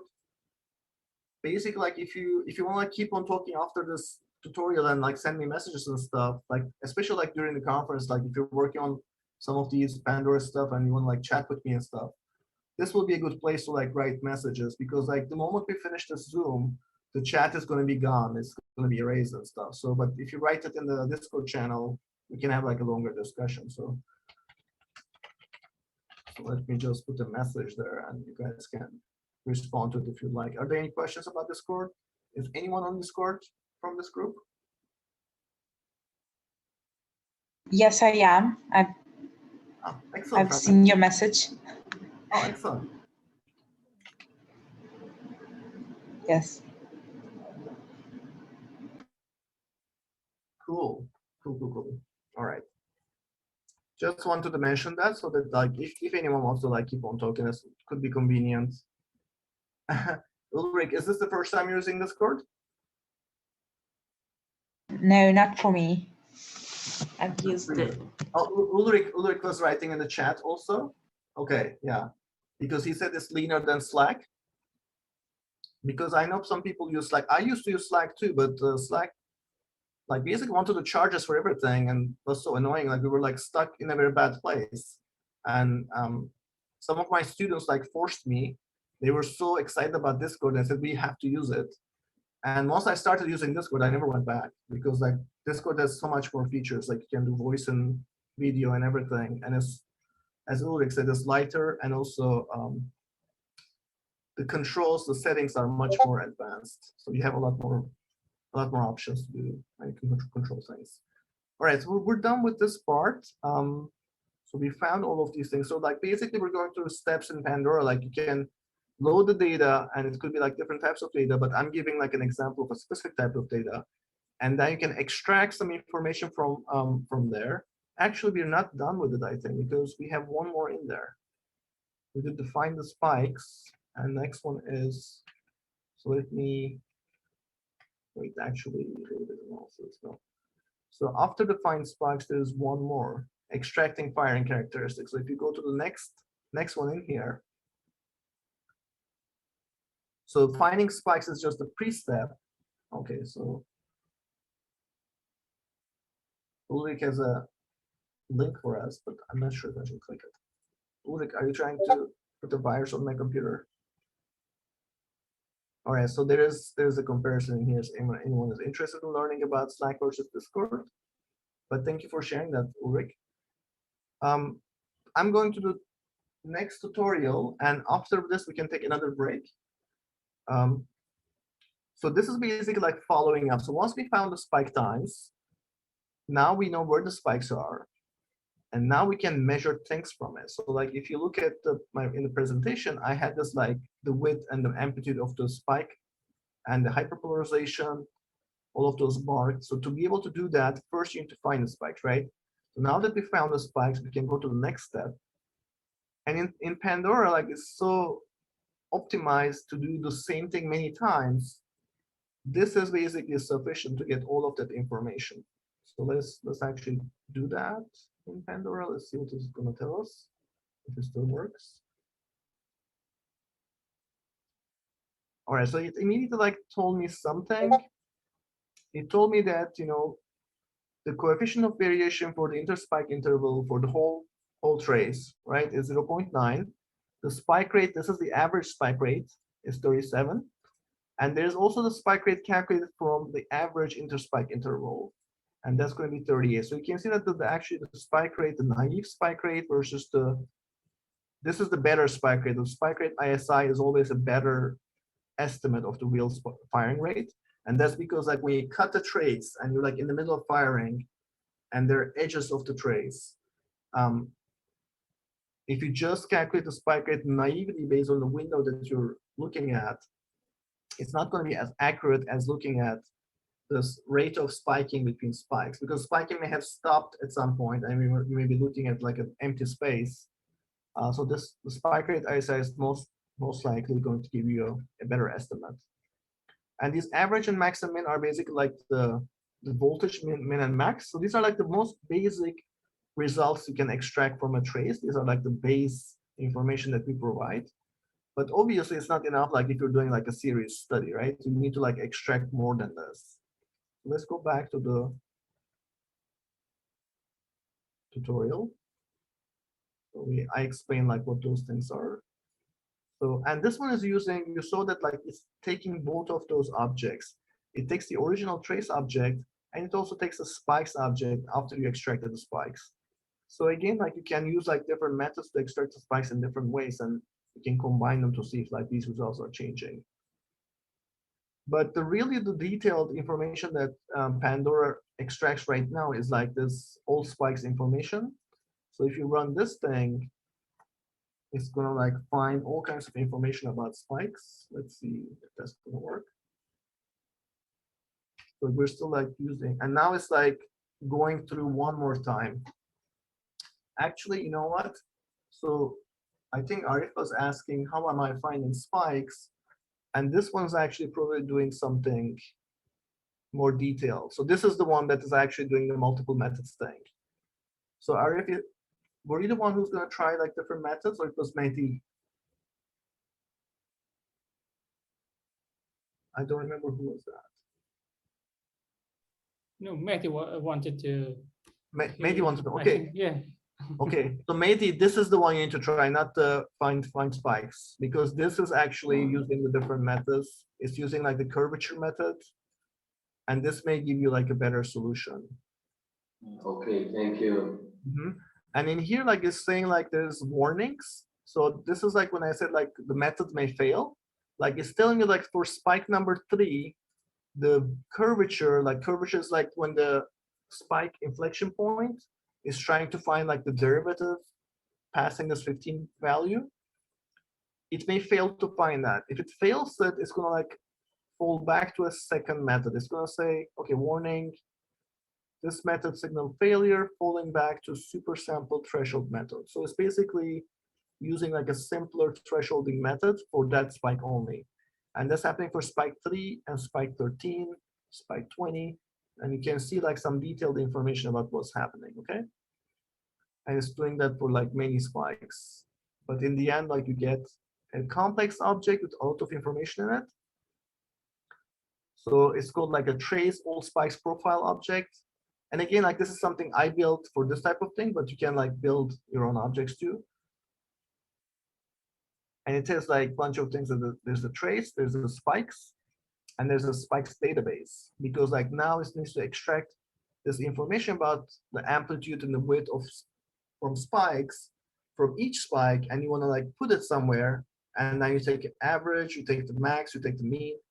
For instance, if you look at this summary, in the summary, you have the spike amplitude mean, and you have the spike amplitude mode, standard deviation. So in order to calculate these things, first you need to get the spike amplitude for every spike and save it somewhere. So that's in the spikes DB object. Are you guys following that? Yes, thank you. Cool. So now we have, let me actually show you how that looks like. So let's see, what was the variable? So I created a variable now. I'm trying to find the name of the variable. So it's called aprof, meaning like it's a profile object. And if you do like prof dot, so spikes DB, so spikes DB, excuse me. If you look at this object, now it's going to give you a database object. So we haven't come to this point yet. We didn't talk about databases, but you can see like the spikes of my test trace. So it will automatically generate this name based on like the name of the trace that you had. And the trace was called my test trace. So it will call it spikes of my test trace. And it found 187 spikes. So it will put 100, that many rows in a database with 18 columns and 1 pages. So pages is the third dimension. And these are the columns. These are the 18 columns. So minimum voltage, peak voltage. This is the spike initiation voltage, and it has two of those because like it has like different methods. If you do it by slope, you find a different one. Maximum voltage slope, half voltage. This is like the half height of the spike, the amplitude, max after hyperpolarization and stuff like that. So initial time of spike initialization, and then spike rise time, spike fall time, things like that. So this quite a bit of detail about each individual spike, right? And we have 187 of these in that little database. And if you want to see what's in the database, I can show you a little bit more. Let me say this rows. And I want to see just like the first 5 rows. Let's see. Oops, it did not work.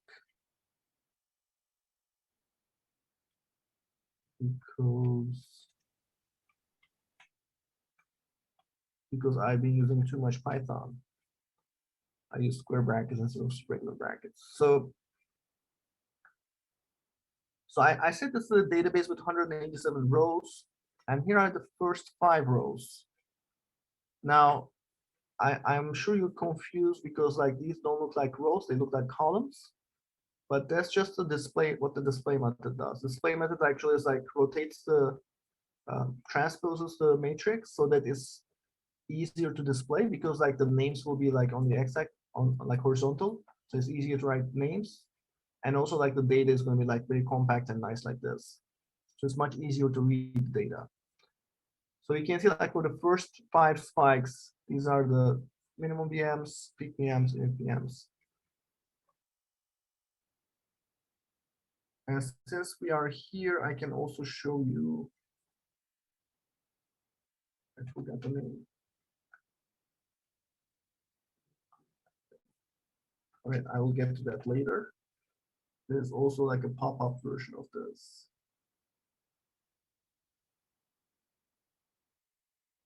All right, so any questions so far about what's happening? So there's like a database of spikes in a profile object, just like complicated stuff constructed. And there's a summary information of the mean, standard deviation stuff in this profile object. Any questions so far? We got so much stuff from this thing. And that's explained in here, right? And it explains each of those measurements. So if you already have intercellular data, you can just use this information like Mehdi has. But like if you have a different type of data, you can like do similar things to extract your data, extract your measurements. So here is actually plotting that information we just looked at. So if I was like, instead of displaying it, I can also just say plot. And this is like, again, like looks magical, right? You're plotting a database. How is that even going to work? But the spikes.db object has like a special plotting method. And it will do this for you. It will actually plot all the original spikes and it will annotate every spike and it will show you where it found the initialization point, the width of the spike, and the after hyperpolarization amount. Right? Oh, this was too much. How do I go back? It used to be like a zoom undo if you press something, but I don't think that's happening anymore.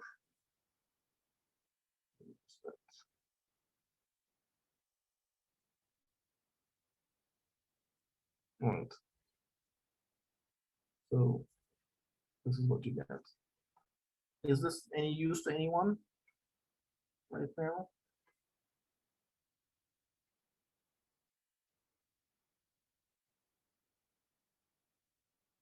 And you can see already like in here, there are some issues. Like you can see like maybe this one is not perfect. Like maybe like the peak time. The peak time is usually like estimated. So it's not because like we only have like these data points, right? So we don't have actually the real place where like it should be rounded. So it's trying to estimate where it should be, and it may not be like completely accurate. So the reason for showing this kind of visualization is like so that we can check different spikes. And when I said to Mehdi that you should go and check manually, this is what I meant. Like you should like somehow plot your data and zoom into like certain places so you can actually see if they're correctly detected or not. And I can already see like there's a problem in here. There's like something weird happening. So this doesn't look right. This is not the after hyperpolarization for this spike. So this could be mistakes. Some of these are mistakes. So maybe these need to be ignored and removed from the data. Okay. All right, so moving on from there. So individual spike. And it's telling you like how you can find the individual spikes. And from there, like you can get histograms and stuff. So let's actually do this. So here's like a histogram of amplitudes, not just the summary information, but you want to get your own information. And you can do this for like any of this information, right? So you can do like for half PM if you want, or rise time. So let's do it for rise time.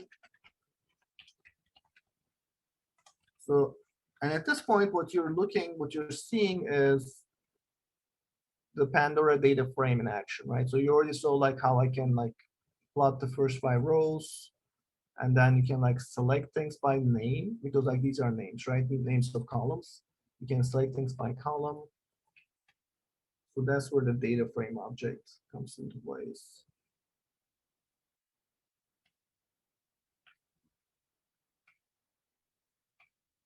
Okay.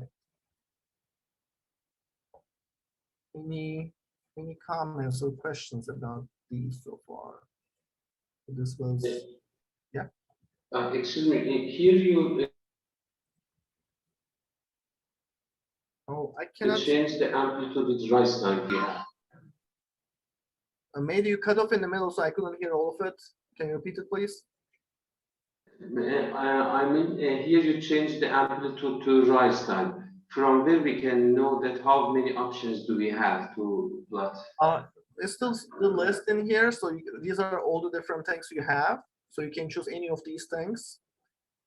So I have amplitude in here, and I have rise time. Yeah, these are the options. Oh, thank you. I missed it. Thank you. Right, and also, as I said to everyone, you can add your own measurements. I'm not going to show that right now because like we're trying to like show all the features, but it's quite straightforward to add your own measurements into Pandora. Are there any other questions or comments? And so this one is like showing just one of those rows. So not spike number 5, right? So before I showed you like the first 5 spikes, and this will be like the 5th one. So you can get like just the 5th one by using this display rows method. So that should be like the same, 92 or 4.67. So it's the same as this one. Now, but this is still not a data object. This is actually, it's still a database. So Pandora database object. So if you actually want to get the raw data from this, you have to do something. You need to put .data, and then you can actually get the values out of it. So I'm going to remove this display rows thing and say .data, and then you can actually get the individual values, and you can say like 1, and that's going to be like this value, and this is min VM. But it's so much nicer to actually type min VM in here, right? Don't you wish that you could write something like this? You could write actually the name of the column instead of like writing the index. This would have been nicer, right? Do you guys agree with this?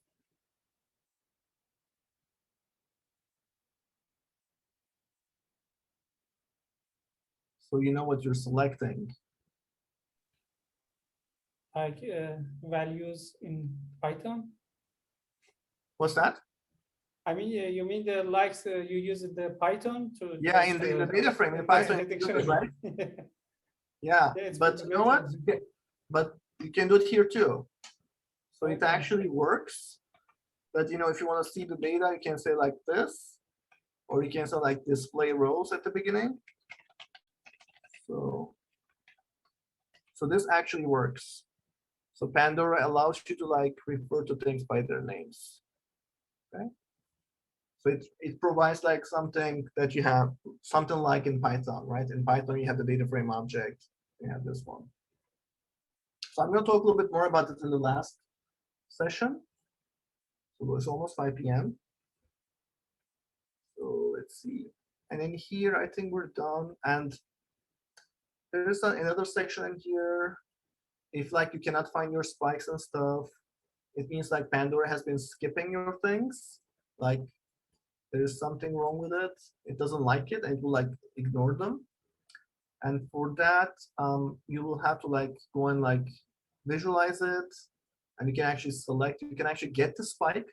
So you can like find out like what Pandora thinks is a spike. And in this case, actually, it's not a spike, it's 3 spikes.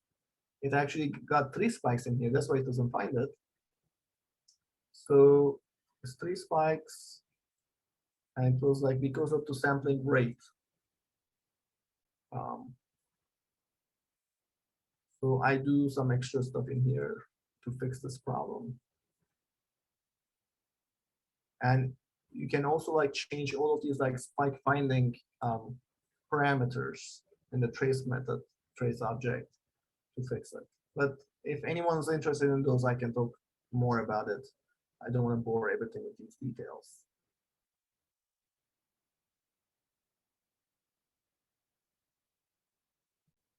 Okay, so I think I'm done with like loading the data and analyzing the data. So in the next and the last session, I want to like focus on what I just showed you about these like database features, data frame. So like Python people and R people call it data frame, but I used to go database, so now I'm like conflicted about that. But whatever it is, you guys know what I'm talking about is basically working with tabular data, importing that tabular data into Matlab and working with it in a convenient way. So the last session will be about that. And also I'll try to show you a bit more about plotting, okay? So would you like to take a break now? Another like 5 to 10 minutes break? Yes, please. Thank Yes, you. break. So let's have another 10-minute break and we'll reconvene at like, in my time, it's going to be 5:05. Let's 5:05. Okay, I go to the chat. Talk to you soon.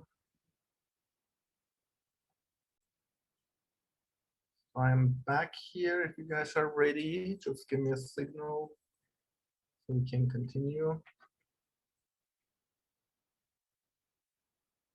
You guys want to turn on cameras and have a picture taken? Would you like that? We have some people. Anyone else? Oh, right. We see Mehdi and Layla. Anyone else going to turn on the cameras and say hi? Taking a picture. 3. Oh, here Yuang is there. Jonathan, Francisca. Nice to see everyone. Arif, are you coming? Juliana? Hey. Arif, do you have a camera? Arif is gone. All right. Taking a picture. 1, 2, 3. Smile. And one more. 1, 2, 3. Excellent. Thank you, guys. Glad to have you here. It's nice to see faces. This conference is all virtual. Like last year, it was virtual. It was sad. I don't know if you guys have been to CNS conferences before, but it's such a fun time. Like we go like dinners afterwards and stuff. It's usually like a lot of fun.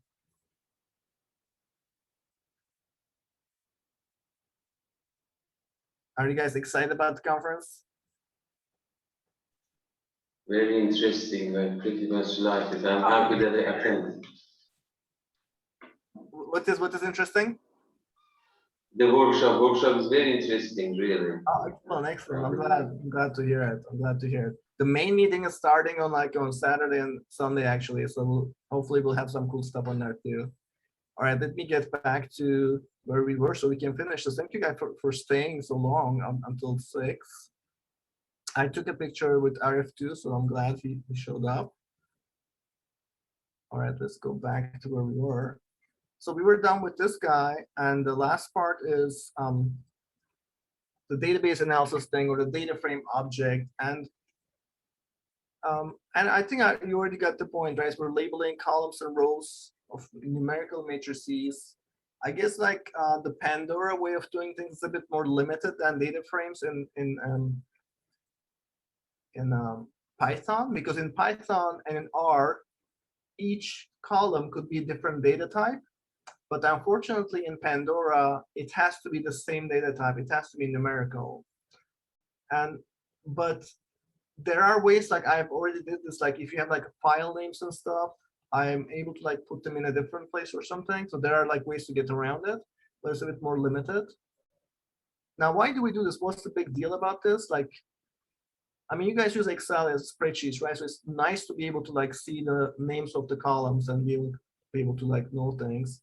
And when you're writing code, it makes your code so much more readable, and that actually reduces errors, right? The human error factor is going to be reduced if your code, like if you're reading an amplitude value, you don't have to say like column 67, you just say amplitude, right? So that's much more readable, because if you write 67, it's so easy to make a mistake and say write 57, and like you cannot even like see the difference between 50 and 60 anyway. Right? So things like that could happen. And these labels that we have on the columns and then like the files, like when I showed you how to load the trace at the very beginning, I gave a name to the trace. So that's, you must be like, why are you giving a name to a dump file, right? You're loading a file from the disk. Why do you need to give it a name? It's so much extra work, right? But the thing about this is that if you're labeling your data from the very beginning, and when you're creating plots and reports and things from it, all that label is going to propagate, and it's always going to stay with that data. And that's very important to reduce the errors, right? Because in research, one big problem that we have is that, you know, we do a lot of work, we spend hours and hours of work, but then if you make a mistake, then all of that work is wasted, right? So we don't want to make mistakes. So it's very, very important to reduce the errors. And I think this kind of like using data frames or database objects helps reduce the error. And I mentioned this before, like R had this first. So R came up with the concept of data frame, and Python has it in the pandas package. And which is funny, like I started Pandora in 2004, ancient, I know I'm ancient and this is ancient.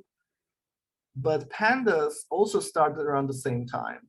And we were not aware of each other. So I guess like we were just doing this in parallel.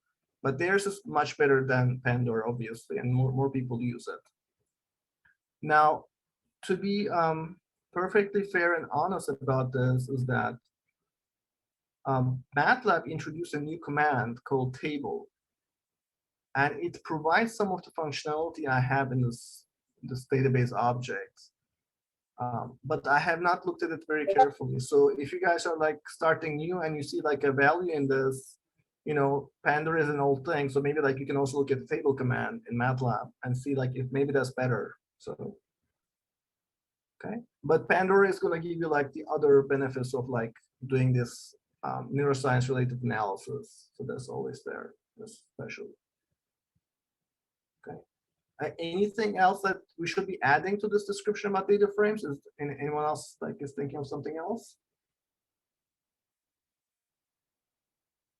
about data frames? You guys have been using it in Python, I assume, right? Cool. I don't hear anything else. That's cool. All right. So like, how does it work in Matlab? So let me just break it down like the most simple case, because like what I showed you earlier with the spikes database, like there was a lot of like automatic processing done, and it's like not very clearly seen how that is how a database is created. So let me just show you how to create a database from arbitrary data. So this will be like the code that you can write Oh, I cannot copy from here. Let me see. I think I can go to this other one to copy. Can I copy from here? Doesn't look like it's going to work nicely. So I need to type things in Matlab again. Okay, yeah, I did a mess. But anyway, so I'll let you guys do this. So if you run this code, if you type it, and if you run it, what it's going to do is that it's going to call this test_db, which is a terrible name, but this is my data frame object. So this is like the basic data frame object. It's called tests_db. And it's returning a variable, and this is my naming of the variable. So database_object is going to be the object, a variable that's going to show up in your MATLAB workspace. And when you call this test_db, you pass a couple of things to it. And first thing is the data. So as I said, it has to be a numerical thing. So it's 1, 2, and then 3, 4, right? So this is the matrix format in MATLAB. And then the labels, the column labels, and then the row labels. So this is almost identical on how you create a data frame in Python. I think like everyone was like thinking the same thing. It was like tables, relational databases, this all the same concept. I think everyone knows that this is a useful thing to do. All right, so this will like create a basic database. So this has nothing to do with neuroscience. It has nothing to do with voltage traces.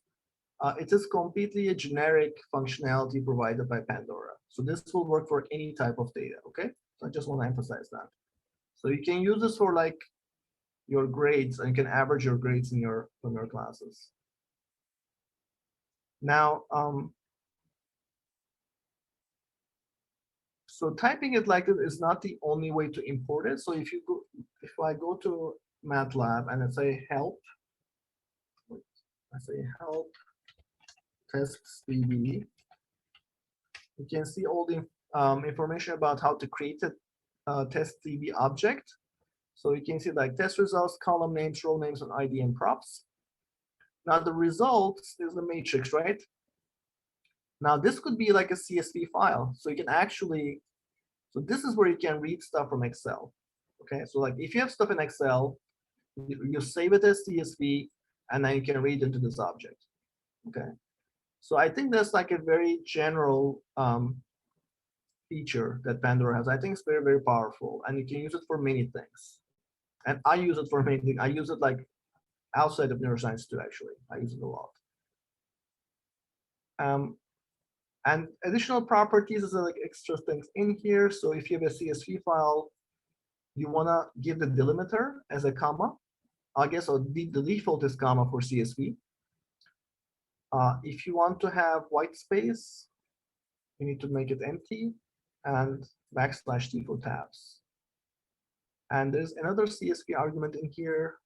Oh, this is a bit complicated. Unfortunately, it's not as nice as pandas in Python. So it's passing something to the DLM read function, which is MATLAB's function for reading text files.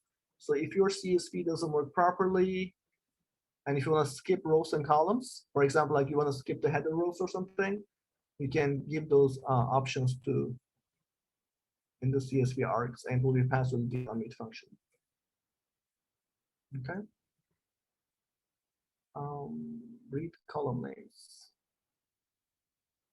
All right, so the first row of the file is going to be the column names. Right? So if you're using a CSV file, the first row is going to be like the header, and that's what is this property is controlling that. And by default, I think it's reading that as the header. Okay. And there's some additional things in here, like you can add rows and stuff like that, and you can display rows. This is like what we were using earlier to show the contents of the database. And these other things in here are like, I showed you like I'm overriding some of the default functionality in MATLAB. For example, when I use the plot command, it's creating a plot. This is how you do it. Like you create these methods inside the object, and they can be used. Like EQ is actually the equals operator. So if you're comparing a database with something, it's going to use this method. And there's like less than, greater than, things like that. So Just letting you know. And then what else can you do with the database? So there's like some other stuff in here listed, like clustering, ranking things and matching things, sorting, running a PCA or ICA algorithm on it. And some additional like things I created over time, histogram, creating a histogram, filtering things out. Well, some of these things are not implemented, and I don't know why it's in the list. But the better thing will be to, so that's just like the documentation that was written. But over the years, like things change and the documentation may not be completely up to date. So the best way to see all the methods available from this object will be to use the methods command in Matlab.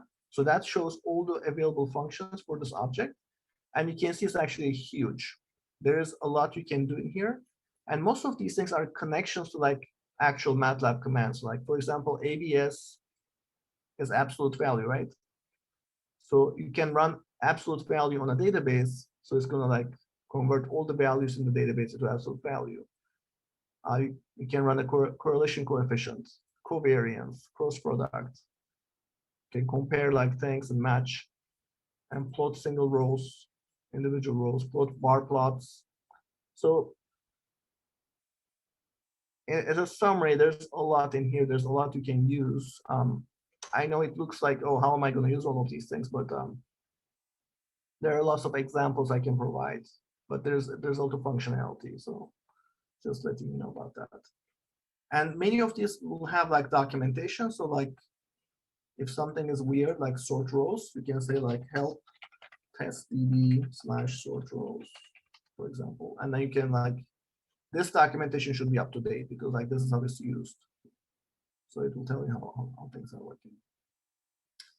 I'm typing a lot of things in here. So are there any questions? Is everyone following?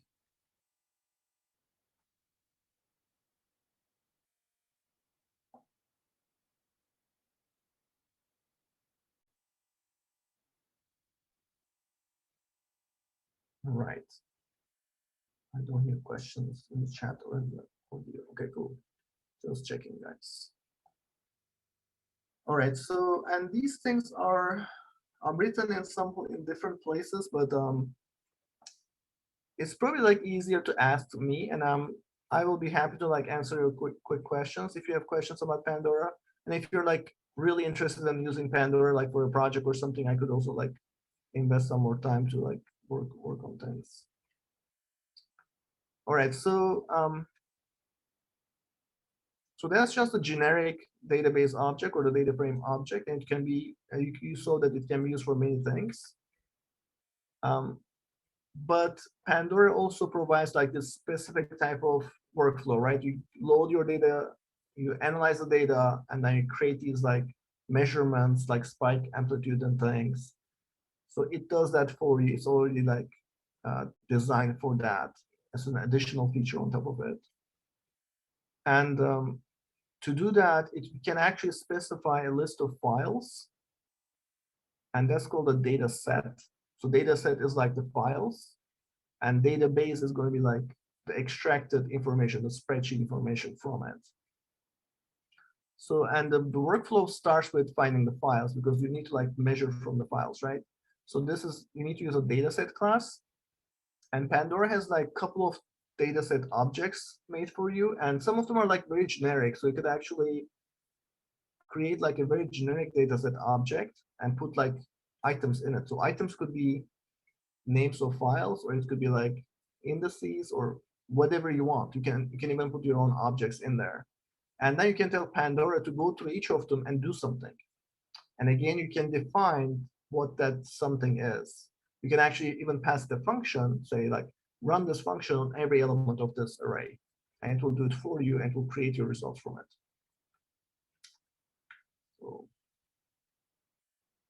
So that's how we create the dataset object.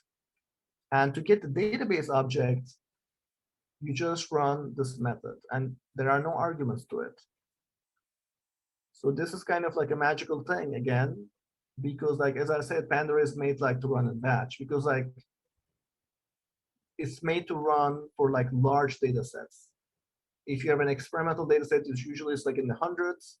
If you have a simulation data set, it could be in the thousands or like millions, right? So it's made to run like over like a large amount of things. So when this is like basically how you start the process, and it will just go through everything and run your measurements. But for this to work, your measurements have to like work perfectly, right? So you have to work a lot before you can come to this point to make sure that all of these, that when you're creating the data set, you provide all the parameters so that your data is loaded properly, and also like the measurements are made properly and all those things. But in the end, this one line command is going to like go through everything and extract the measurements and put them in the database for you. Is that kind of clear, or is it conceptual? Like kind of abstract, right? But I hope you guys are following. And here's an example of what you can do with it afterwards. So like, and I just show you the sort rows methods for the test DB object. Now the param test DB is like an enhanced test DB object. It's like a subclass. So it's like a more specific version of it, where the tests, what I meant to test by like measurements. So it should be actually measurements database. And this is with the parameters and measurements. So like you have some parameters, for example, if it's a simulation, you have these like, for example, maximal conductance values or something like that. And then you have measurements from the resulting model, right? So you want to know which parameters resulted in which extracted features.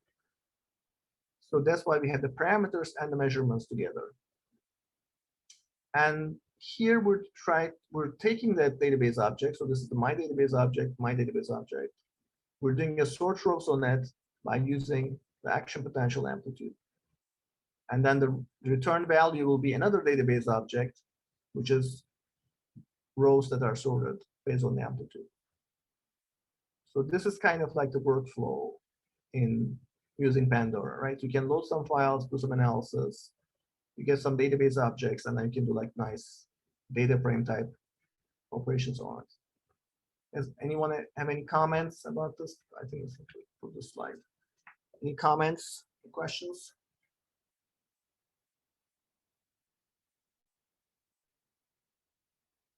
All right, moving on.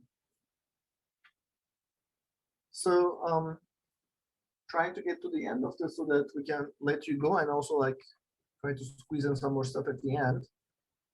And let's see, can we run any of these things? We cannot run these things because they are like abstract. But I have an example. I have a tutorial that I'm coming to in a second.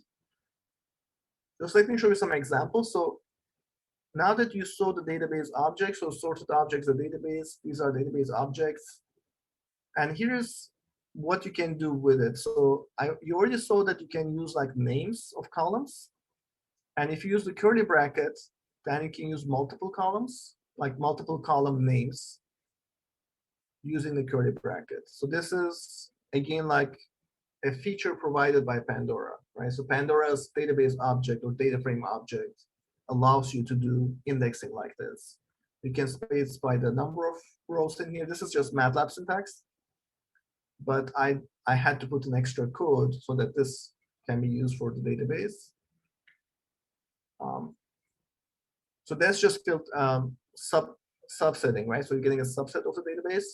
Here you're seeing conditional expression filtering. And this is, again, identical to how you do it in Pandas. In Pandas, you do exactly the same thing. You have an object, and inside the object, in the rows section, you put a condition, which returns a Boolean array. So I don't know if you guys are understanding my language here. Does anyone know what I'm talking about Boolean arrays in Pandas?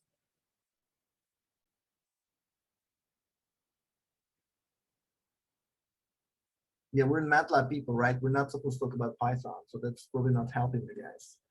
But suffice it to say, it's like the same syntax as in the data frames of Pandas in Python. but it looks a bit strange because like you're repeating the same object twice. So what's happening in here? Let's break it down. So this was the object, and like in the first part, you can specify the rows that you want from this object, right? So if it's a database with like hundreds of rows, you're getting the first 10 rows in here. In the second example, instead of giving like a number, I'm giving a comparison. So like this part, right? So this part, I'm putting a condition in here. And what happens is that instead of specifying the rows, it's going to look at the result of this operation. And the result of the operation will be like a Boolean, like true, false kind of thing in Matlab. And that's going to let you filter out all the rows that don't have a neuron index of 46. So only the rows that have neuron index equals to 46 will be selected from this object and saved into database object 2. Does that make sense to anyone? Are you guys following this?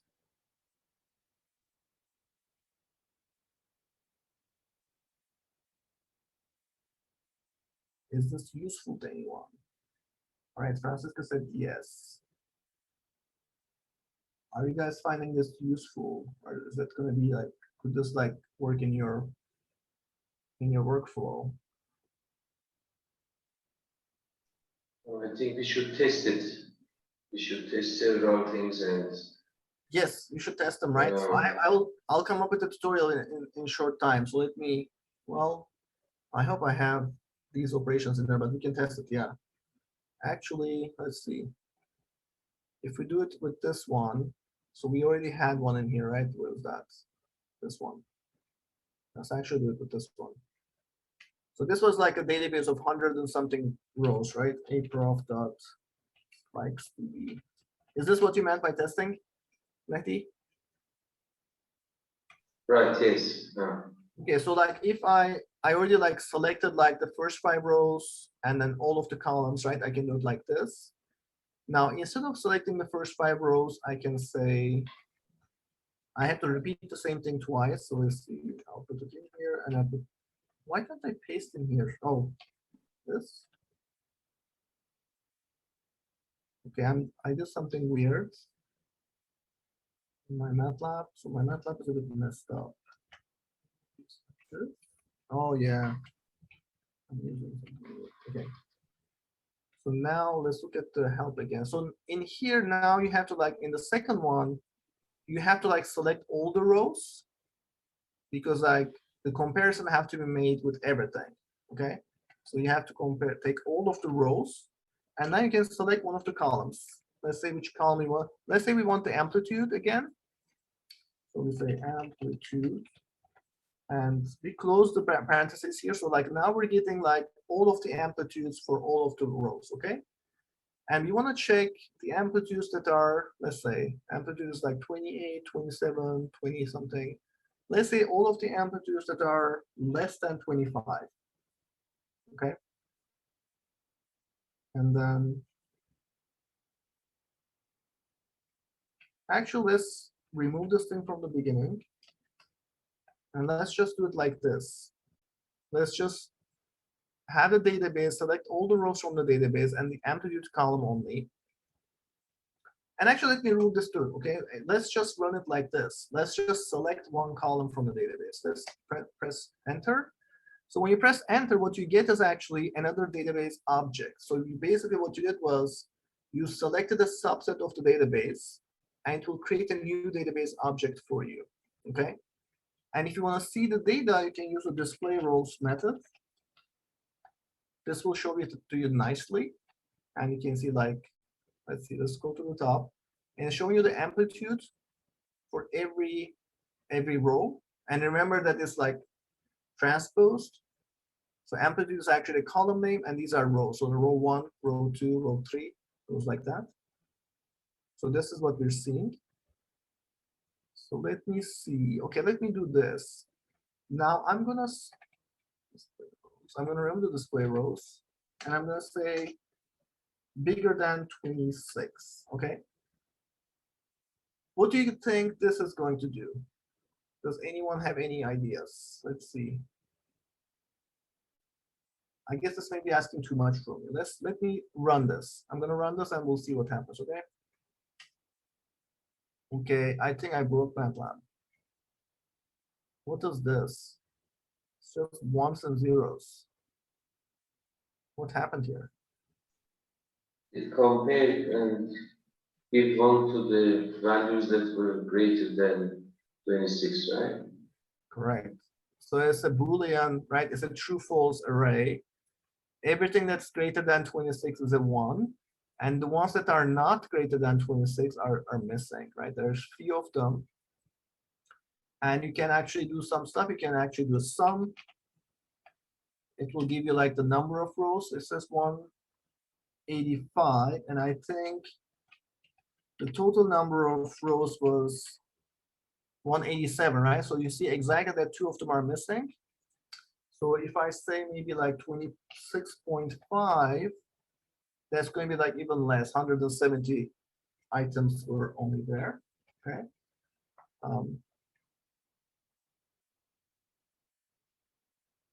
Now, okay, so Arif, it has to go. All right, cool guys, I know it's late. Thank you guys for staying this late. Now you saw that this array, you can use that array. So that's basically what I was showing in this slides. That's what you're getting from this operation, right? You're getting an array of ones and zeros. And when you pass that to the other object, so to the same object, it's using that for indexing. So let me write this thing again. So prof.spikesdb. So we're writing the same database object again. And I'm selecting all of the columns from it. So if I run this, okay, I have a mistake.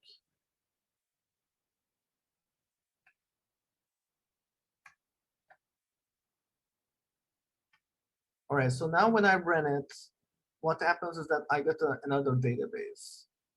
And I get that database with 170 rows, the rows that had the amplitude bigger than 26.5. So basically, it uses this thing as the rows for the next thing.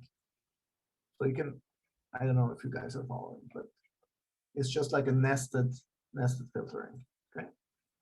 And the reason I did it like this, and the reason also Python does it like this, is that because instead of putting like a single operation in here, you can have all kinds of like logical operations like combined. You can put like an and, or you can do plus or whatever. You can do many things in here and it will still work. So it's very, very flexible, okay? And if you want to find, like, instead of like finding it like a single value, if you like select out of many values, find me all the neuron indexes that are either 46, 56, or 12. You have to use an additional method called anyRows. And here is like what you can, what the flexibility that I just mentioned. You can do those like combined operations, right? You can say like, okay, I want to find all the database objects, all the rows where the neuron index is not 46. So the tilde in Matlab is a not operator, is not 46, and parentheses, this CIP thing, this is like a special thing that we were measuring. It was like the current injection. So like how much current you're injecting to the cell in an experiment. So if the CIP is bigger than 100 or the rate is less than 50. So you can do this complex conditional expression and it will still work. So it's very, very flexible querying support. So I think this is as powerful as pandas, and maybe like close to SQL querying too. Okay. Let's see anything else in here. All right, so this is also one more thing. So I showed you this anyRows thing. anyRows is like allows you to like check any of those things are matching. And you can use anyRows with two objects. So you can compare like, does any of these models match any of these real neurons rates? Like if they have identical rates, okay, it will let you do something like this. And then it will find all those models that have matching rates to real neurons. Okay. All right, so I think you guys were asking for practice. Let me, so I have database. That's not the right one, actually. I wanted the other one. This is, so if you click on this one, you'll end up in this. Let's see, let's go back to the beginning. So it's going to creating database from files. So this is for like reading like files and getting like a list of database objects, but I think that's not so useful for us right now. And we don't have too much time left and we spend the whole day. So I would like to go to this tabular database analysis. And for that, like, let me give you this in the Zoom. It's actually in the presentation, but it's later. So let me do this one. And you have to like download this file called supplemental material 2, and you'll have to load it.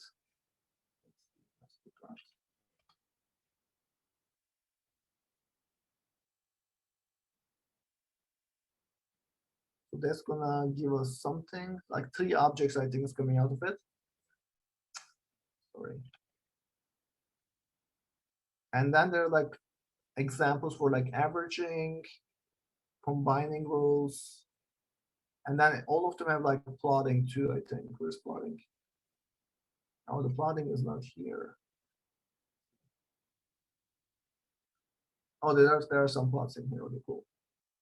So these plots are going to be matching with the plots that you see in here. So these 3 plots, these are some like really nice features of Pandora, which are not very easy to explain, but I guess like you can see, right? So these are like some experiments where TTX was applied, tetrodotoxin, to apply to like block firing of some neurons. When the neuron was firing at a steady rate with a current injection. So Pandora was able to like plot this graph in one command, right? Except maybe like the labeling is n numbers, maybe like you have to do it manually. But everything else was done automatically. And also like this is a bar plot with standard, let's see. I assume a standard deviation or maybe standard error bars. And this is a box plot. So these 3 plots are coming from this tutorial. And let's see. And before that, it's like showing you how to do some additional things. So let's start by sorting.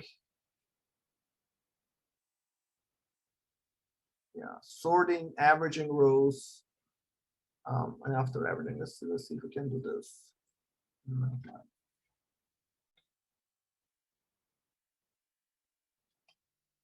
So this is like a very, very small data set. This is a TTX. So there's not just TTX, actually, there's like kynuric acid, picotoxin, apamin, 4-AP. So there were like many different drugs were applied to different cells. And the cells are like neuron IDs down here. So this is actually one neuron, right? So they all have the same neuron ID. So this was used during an experiment, the same neuron, but they were like different traces at different times. Wait, what is that?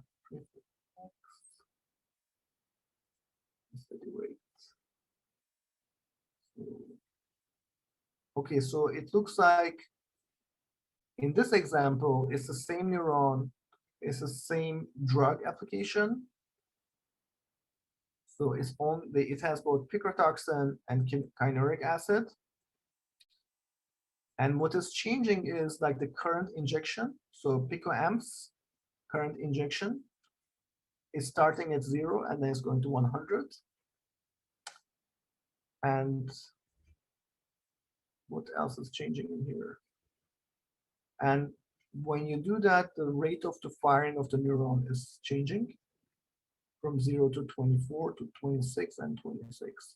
And you can see there are like repeated conditions. So some like both of these, like the first 2 rows are the same. same drug conditions and same current injection, but it's just repeated. So you have to do something, right? So in this case, the last two rows, I mean, they look like columns on the screen, but they're actually rows. These two conditions are also the same, like the same drug application, the same current injection. So what do you have to do, like when you have a data set, when you have like multiple trials of the same condition, but you want to get like only one per condition? What do you have to do usually? Does anyone tell me?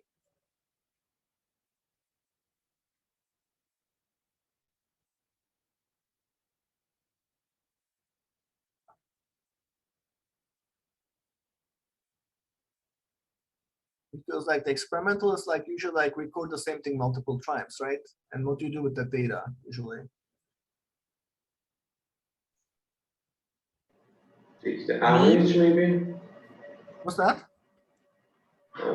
Get the average of data, maybe. Yes, you have to average it, right? Thank you, Mehdi. And you have to average it based on like if they have the same conditions, right?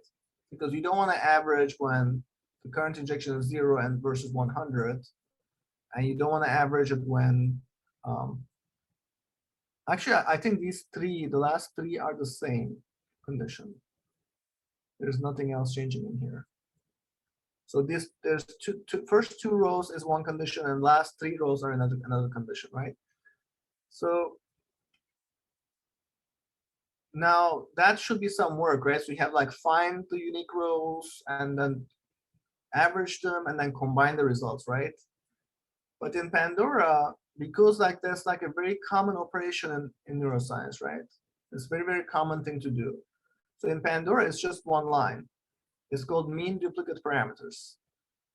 So mean is like the average in Matlab, right? Duplicate means it's like if it's the same parameters, just take an average. So let's see what it does. So it actually created a new database, average example 1.db. And let's say display rows for that to see what's in there.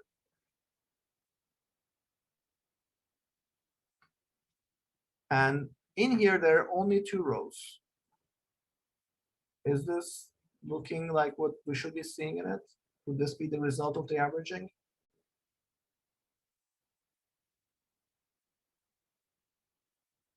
I can show the original in here. Let's see. So this is the original. And this is the new one after averaging. Does this look like what we're supposed to be seeing? Yeah, that makes sense. Right, because like there were two conditions. There was like 0 picoamps versus 100 picoamps. Everything else is the same, right? So these things are the same. All the drugs and the neuron ID and the trace set index.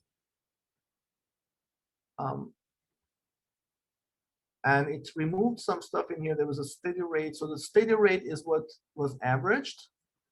So it used to be like 0, 0 in here. So that's 0. And this was like 24, 26, and 26. So the average was like 25.9. Now, how did it do this? It's kind of weird, right? So if you look at the original DB, so let's look at the row example 1 DB one more time. Wrong. Okay, so this one. So if I just press enter on it, it gives me all this information, right? So there's like a bunch of stuff written on it. Now notice that the first line is the name of the object as a params test DB. I just mentioned this to you that it has the parameters net, right? So there's parameters and measurements. They're separate, and Pandora knows about them. And that's how it can do this kind of like mean duplicates and stuff, okay? And in the name, so this is usually like the name of the object, right? And it says trace sets from some folder. I don't know if it's Yu Yang is still here. Yu Yang, does anything in here look familiar to you? No, not really. You don't recognize this name? Do you guys don't use this anymore? Oh yeah, I see the file name, but I'm not Grab, yeah. the script. Yeah. That's what I was asking, yeah. So DJ lab is Dieter Jaeger lab, and that's their folder name. So I guess I'm exposing some internal stuff in here, but I guess this is like scientific data and it's published already. And this is like Globus Pallidus. JRE was the postdoc who was working on it at the time, Jeremy Edgerton, and things like that. So just want to emphasize that like the name is actually has all the information about where did this data come from, right? So it's actually pointing to the actual raw data file where the data came from. So that actually makes it very, very important, like when you're trying to like figure things out, to be able to know where things are coming from. Now, next thing is like, it's showing you like two things in here. It says number of parameters 8. That just means is that the first 8 columns in this database is going to be the parameters, and everything else is going to be the measurements. So that's what the params part comes from, right? The params will be like the first 8 columns are the parameters. The rest is just the test DB, and the test is like the measurements. So, and if the first 8 columns are the parameters, then there's only one left, which is the rate, right? This is the steady state rate. Like after you apply the current injection, you don't look at the beginning, you look at the steady state, meaning like when it like reach a steady state and it's firing at a steady rate, that's the measurement. So by using this information, knowing that these are the parameters, then Pandora knows that when you ask for a mean duplicate parameters, it knows that it should keep all of these fixed and look for things that are repeating, and it will average all the measurements and will give you just this result automatically, okay? So this is a very like a common thing in neuroscience, right? To get these duplicates and merge them and average them so that you get like this kind of figures. Like this figure actually you see in the middle is that kind of figure. But this one actually has 2 conditions with, in DTX, because what we were looking at was 2 conditions in the current injection. All right, we're running out of time. What else do you guys want to hear about? Because like, I don't know that very few of you are left in here. I don't want to like keep blabbering on. So can you hear me? yes, I hear you. Hello. Hi. I'm also in Dieter's lab. Oh, really? Yeah, I've been there for about a year. I'm a grad student. Cool, nice to hear it, Taylor. Yeah, nice to sort of meet you. And I also use Neuron, so I'm working with simulated data. One of my questions is, can I make a field in these databases that is like an array of spike times? Okay, because that's one thing we're thinking about, how to easily share data structures like that within within the lab. And I also have some more kind of specialized spike train analysis that I'm looking for ways to detect bursts and synchrony or correlations between spike trains. Are there functions for any of that in Pandora, or ways that I could maybe have a database of spike trains, and then that could make it more easy to use other functions to correlate them, I guess? Correct, that's what I would do, because Pandora itself doesn't have synchronicity checking. But if you remember the person who was here at the beginning and ran away, Thomas Kreuz, he actually has a Matlab package. So he has a Matlab package for comparing synchronicity. I forgot the name of the package, but so what you can do is like you can hold things in Pandora. You can like use a database for storing the data, filtering the data, like plotting, all of those things, and you can use like other tools available in Matlab to do the operations. But the spike times we do have, right? Spike times I showed at the first tutorial. Let's see, like the spike finding. So these will like find the spikes for you, and it will like give you.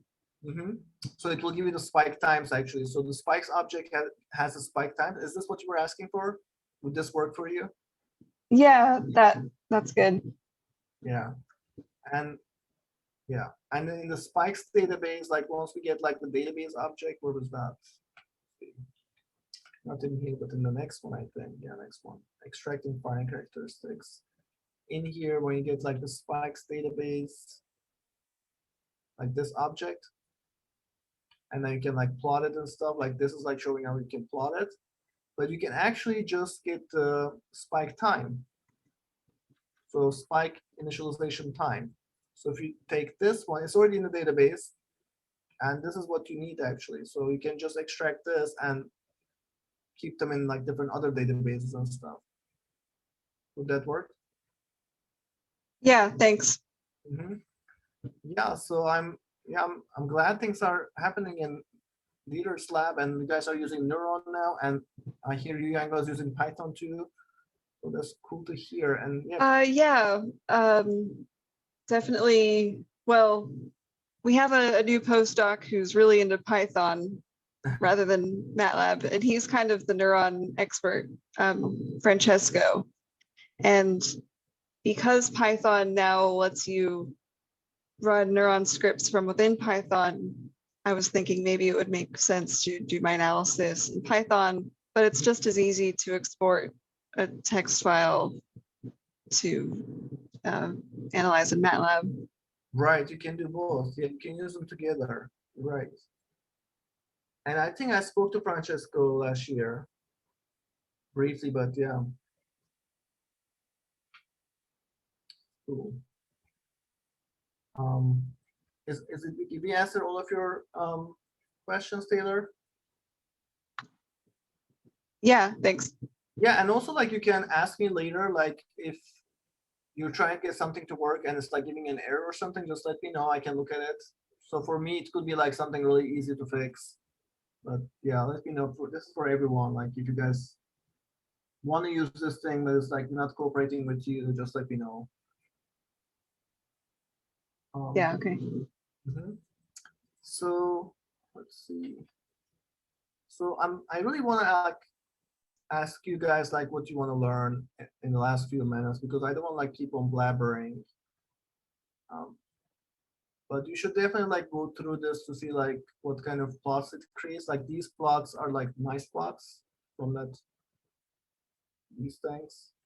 Yeah. So these are the box. This is the box plot, and this is just the bar plot. I didn't talk about plotting. So there's actually like, you can already see like the plotting is like the way it's used, but there's like more to it. There's some nice stuff in there I could show. But I guess it's going to be another time, right? We're out of time at this point.